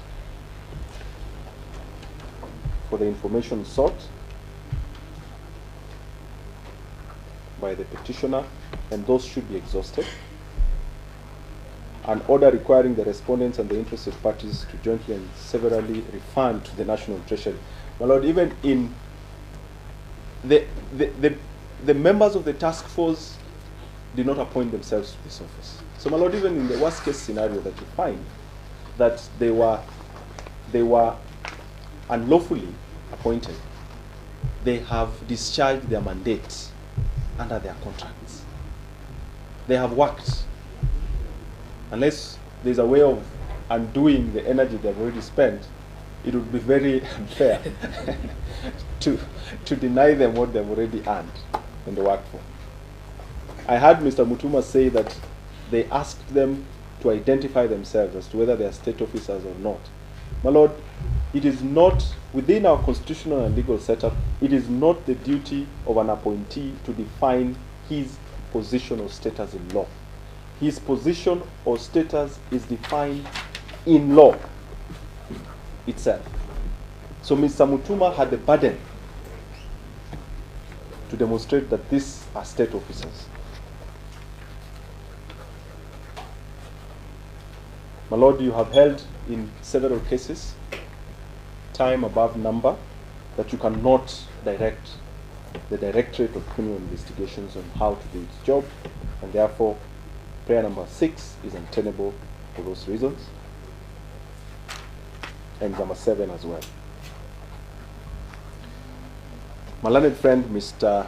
Ochieng Oginga, will address you further, my Lord. For me, I pray that you dismiss this petition.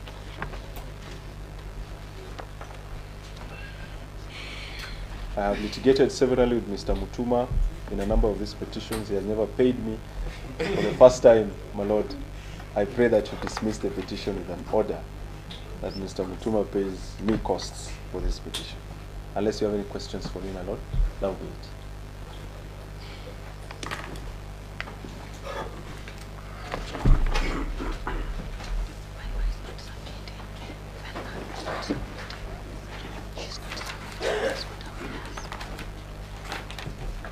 Mr. Awale took a lot of time. I hope you will not take that much.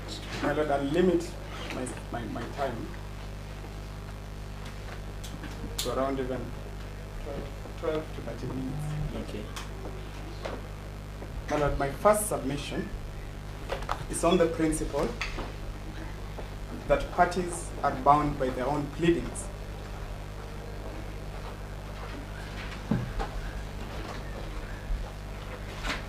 So that is a settled principle in law. And applying that principle to this case, I urge the court to disregard the oral submissions made by my senior, Mr. Mutuma, on factual assertions and allegations that are not contained in his pleadings.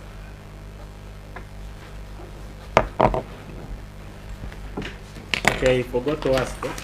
Yes, my lord. I know you said you're taking 12 minutes.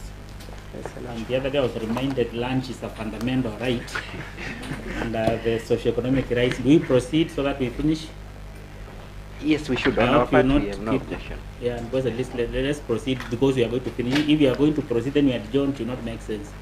But I suggest we have a timekeeper so that it doesn't spill over 12 minutes. No, 12 minutes is My lord. already running, so Yes. that one I'll remember because he chose for himself. Yes, my lord. Now, my lord, the court was invited to make inferences in regard to the political affiliations and inclinations of some of the members of the BBI. My lord, no such material has been placed before this court or pleaded to warrant the court into making any inferences or drawing any conclusions. So that the same cannot be used as a basis for challenging or questioning the integrity or the competence of the members of the BBI.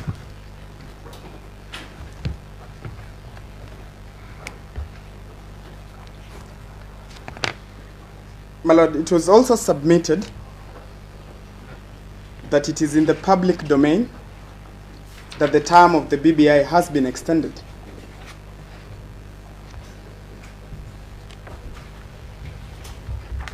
My lord, there is no such gazette notice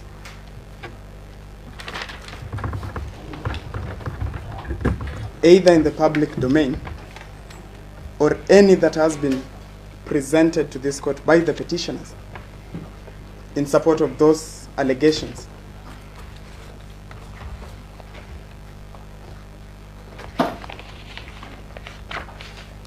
So that the court cannot make a conclusion that their term has been so extended.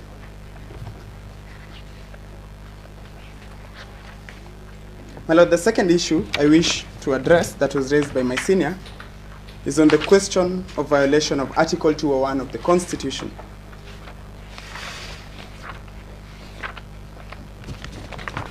My lord, firstly, I wish to submit that Part 6 of Chapter 12 of the Constitution, Part 6 of Chapter 12 of the Constitution, That's one on finance, eh? that is the one on finance, has an elaborate mechanism for the usage and the expenditure of public finances.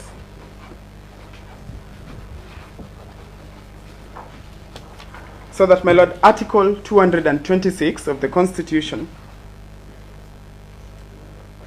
makes provision for the accounts and audit of public entities.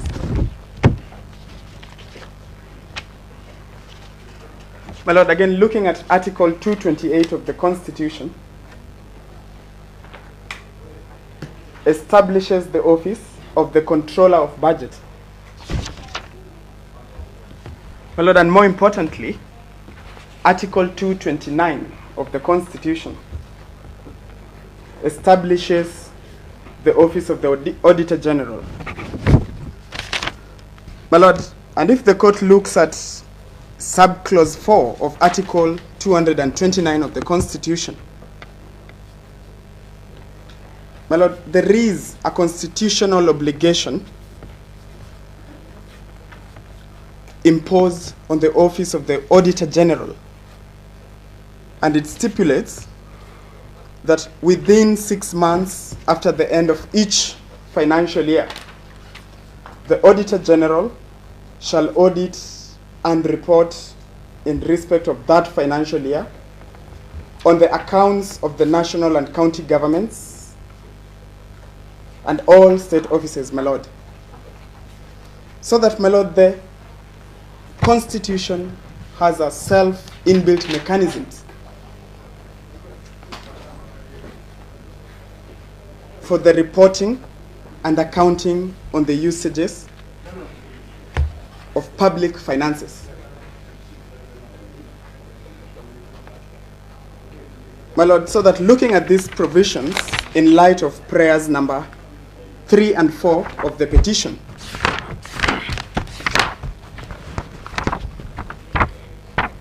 it is my submission that the two prayers cannot issue in the circumstances. Prayer 3 and? That is prayer number 3 and 4.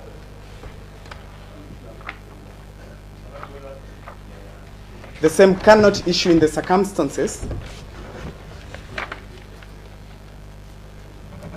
because that is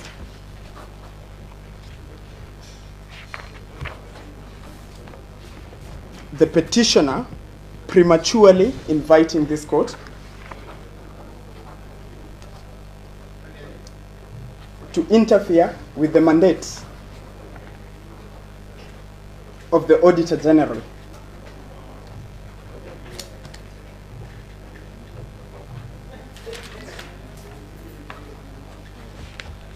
My lord, the Auditor General works within a period of time in the financial year. So that is the system imposed by the Constitution. And those are the timelines imposed by the Constitution.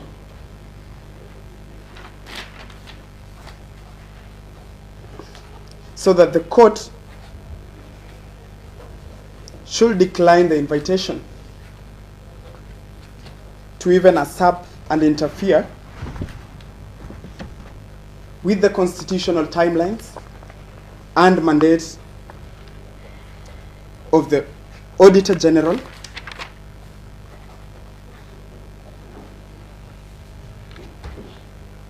and that of the Controller of Budget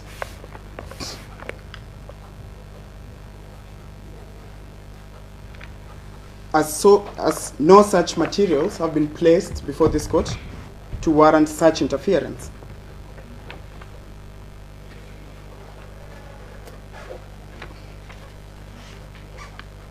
My lord, as this court has held time and again, the court will only interfere where there is failure.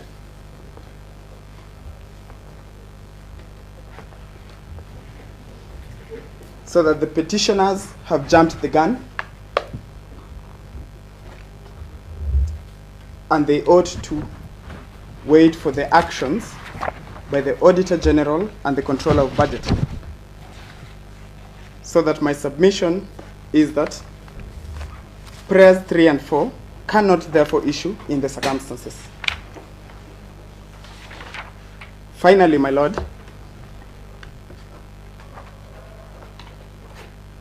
I wish to submit that prayer number 6 and 7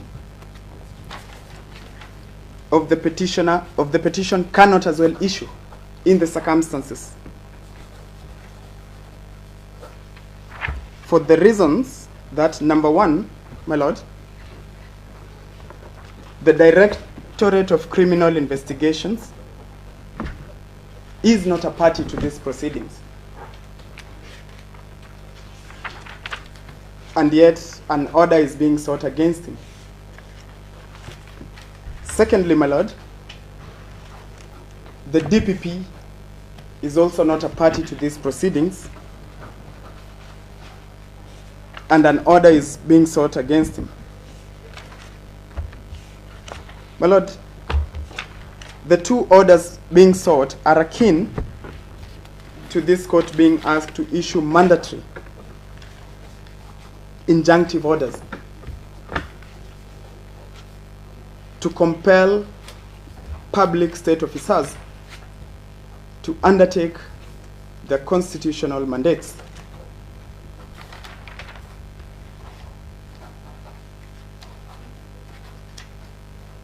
My Lord, I submit that the applicant has neither placed material to warrant the grant of such orders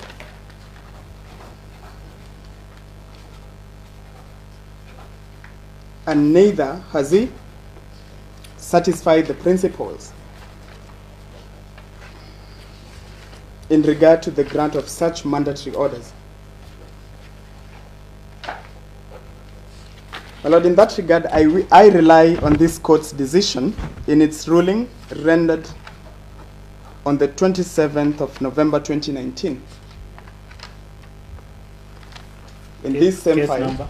Oh, in this one, when the petitioners So I had, refer to the ruling in this this petition, in this case, rendered on the made on 27th November 2019, the last time we appeared before you, when the petitioners had made an oral application requesting for certain information. So that, Yes. my Lord, you restated the principles underlying the issuance of such compelling orders. My Lord, for those reasons, I urge the court to dismiss the petition with costs and certify the costs for 8 advocates. You want cash money? Cash money, my Lord. For That's each all, of my you. Lord. I can see Mr. Well is up with that submission.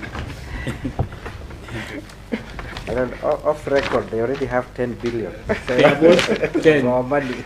Oh, That is strictly off already record. they have eaten that. Yes. But now they want more They from want you. more from a poor citizen. It's okay.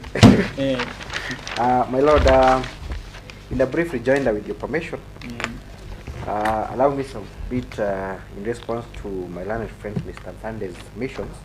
yes, so regarding submissions by The AG. Mr. Korea, he likes Korea. Eh? Yes, Korea. My Lord, public participation should be viewed in a broader spectrum, in all dimensions, so to speak. So that we must look at where it all begins, not just how the process goes on and how it ends. To us, the selection of the panel is actually more important than even what the panel is going to do.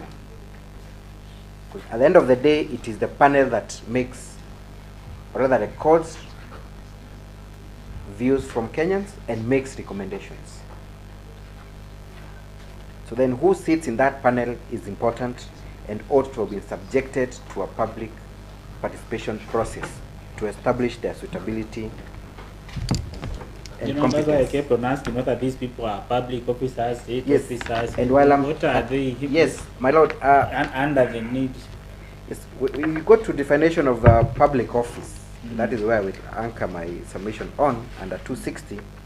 It means an office in the national government, a county government, or a public service if the remuneration and benefits of the office are payable directly from the fund or directly out of the money provided by Parliament. So the mere fact that this is a venture that was funded by public money then qualifies this as a public office. That is the definition under Article 260. Very clear.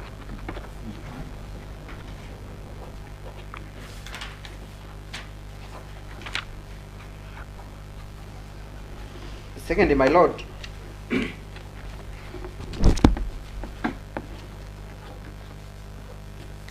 contrary to what my learned friend submitted, we are not challenging the powers of the President or the first respondent to gazette. That is within his mandate. But what we are challenging is the subject of that gazettement, the establishment of the BBI itself.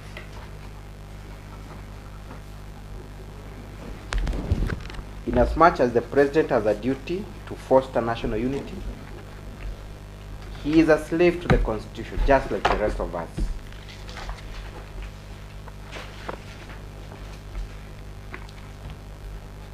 We are not here to second guess the actions of the President. We are only here citing non-compliance with guiding principles in the discharge of his constitutional mandate. Article 10 is very clear on how the President is supposed to discharge his constitutional mandate. If he does not comply, then it is the business of this court.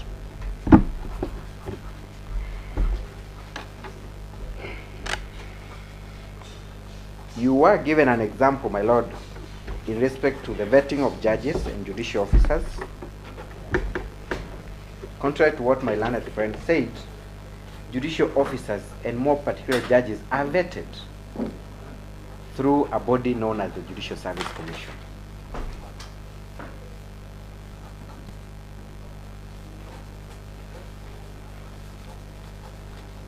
So there's no shortcut about that.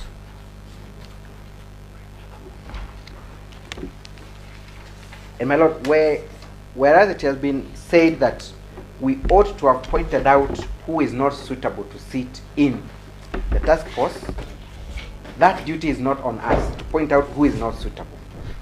That duty is on the appointing officer to satisfy the citizenry that I am appointing so and so based on certain criteria. And I'm settling on A and not B because of certain aspects. That is why vetting was mandatory, to establish suitability.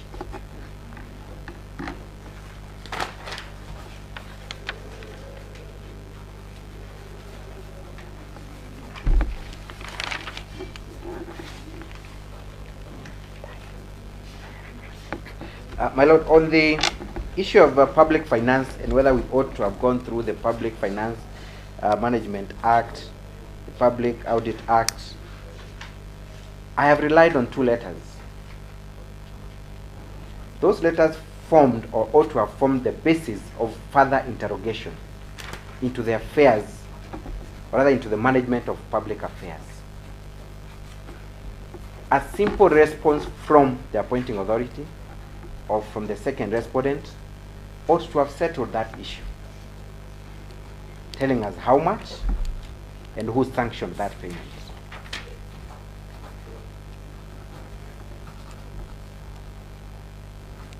They have not denied receipt of those letters. They have not indicated why they could not respond or give the information that was sought.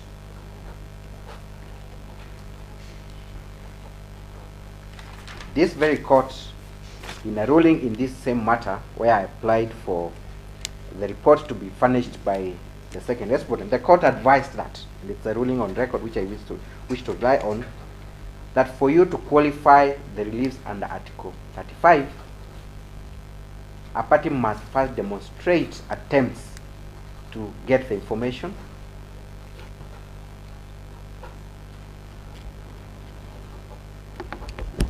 and whether there was a response or not, and most importantly, why that information cannot be granted to the person seeking that information. Failure to grant that information is a breach of Article 35 of our Constitution.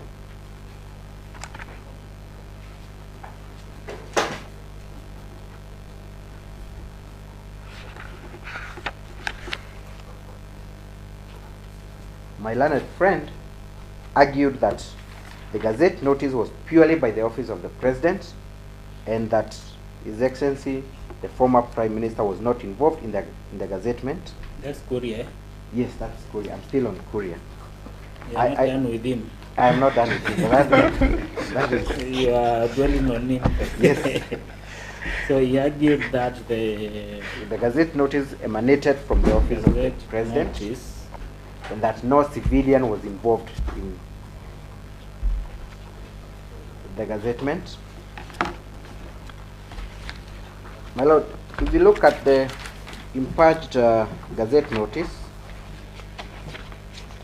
the first term of reference is very clear as to who is giving birth to the Gazette notice.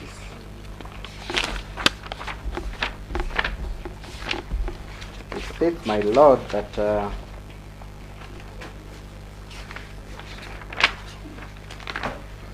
says, reading the first paragraph of the terms of reference, to evaluate the national challenges outlined in the joint communique of building bridges to a new Kenya nation, and having done so, make practical recommendations. So this is where we are beginning, the joint communique, which has been signed by both the President and His Excellency, the former Prime Minister of this Republic. And our question has always been, why the President and Raila Amolo Odinga? Why not Ekuru Aukot? Why not any other political actor in this country? I now move to my learned friend, Mr. Awele. We confirm that we have complied with all the requirements set out in the case of Anarita Karemi. We have set out with precision instances of violation, what provision of the law has been violated, and how that has affected us as petitioners. A clear reading of our petition will demonstrate that fact. On the issue of political question,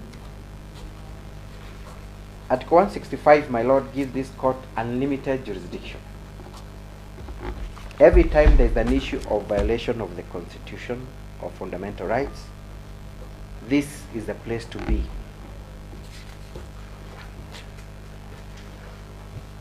Political battles are solved in court every single day, including election petitions, where I've appeared with my learned friend, Mr. Awele. So there is nothing that bars the court from interrogating and making a determination on a political question where it is anchored on violation of the Constitution.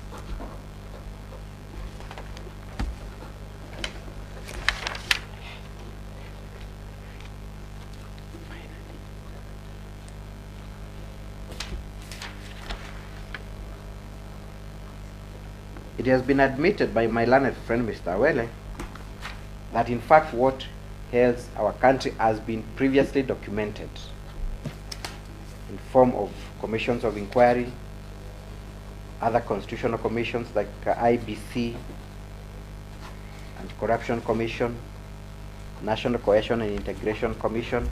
That has been admitted.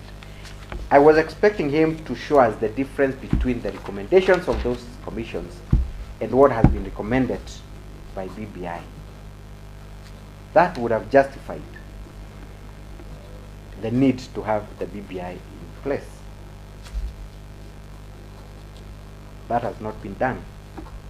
Then confirms what we've been saying all along, that it's a duplication and a waste of public resources.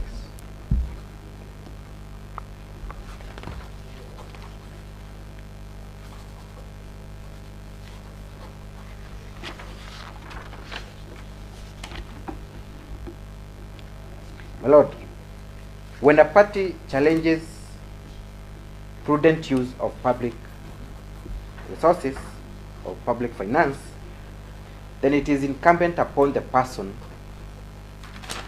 who expended that money to justify how they expended those particular funds. So the question is, did we put the second and first respondent to task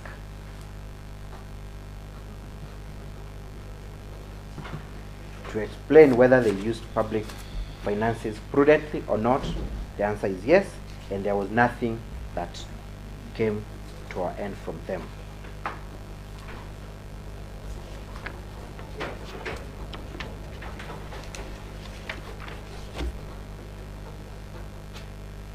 My learned friend, Mr. Oginga, has argued that we have not placed before this court any evidence of extension of the mandate of BBI. I wish to remind you, my lord, that the very Gazette notice we are challenging is open-ended.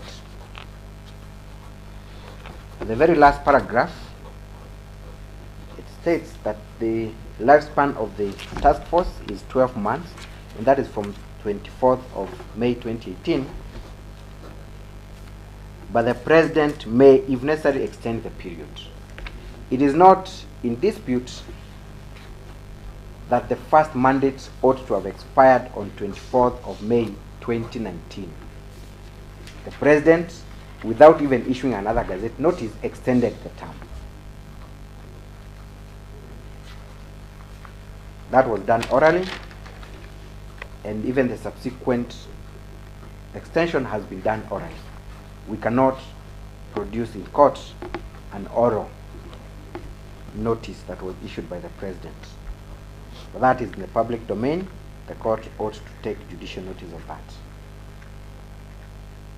My final remarks, my lord, is that BBI is an legitimate child. Is an illegitimate Child, yes. Conceived by two parents. That is His Excellency the President and the Right But Honorable. illegitimate says when there is one parent or what? The reason why it is illegitimate Is there a case where there are no two parents? it is because in this case, my lord, we ought to have had more than two parents. Wow, it must have been a good. Yes. We ought to have more than one parent. So the conception of that baby was made to be our affair, and now we are being forced to take care of a child that we had no role in its conception and delivery. I ask the court to declare it legitimate and For having two constitutional. parents. Maybe there was no space in the bed for that person. They Okay. ought to have told that, my lord. So the court should declare it illegitimate. Yes. I confirm that our petition is merited. So the petition is merited. All the prayers sought are within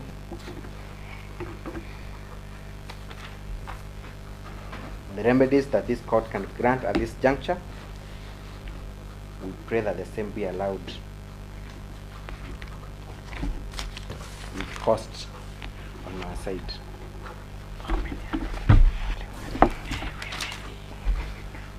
I think he's not happy. He wanted the costs For eight advocates. for 8 advocates.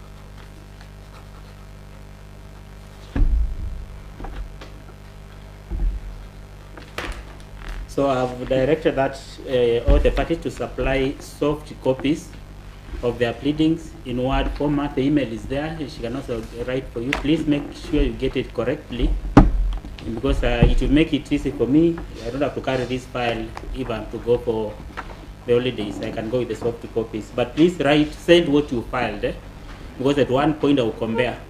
So don't add a paragraph even subtract, because I've seen some people doing that. Just send what you file. You don't have to send the authorities, but anything else you can send. Authorities, I can access them, they're all over, online. So please send, and I've said within 3 days if you can, and if you get an acknowledgement, the better, so that we'll be sure they have been received. I've been telling them to acknowledge whatever is sent. If you don't, please confirm if you miss the address, because you will not have gotten. But 3 days, then I'll ask for the soft copies to be forwarded to me. If you don't send, I will not ask, because I can't come back to you at this stage for another information. This is the only time I can make a request. But if you comply, you will assist me. Especially, I don't have to carry these papers wherever I am. I can work in an environment so long as I have the computer, and it makes even the work much easier.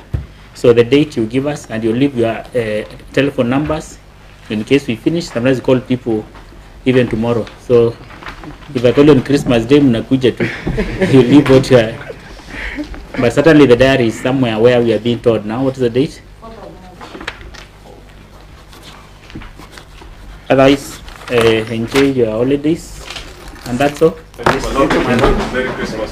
Same.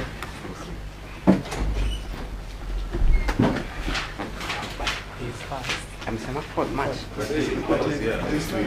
Next week, I'm at the first week of January.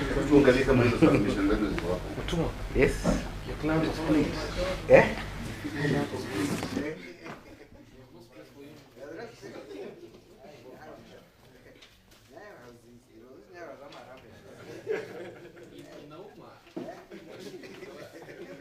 Eight councils.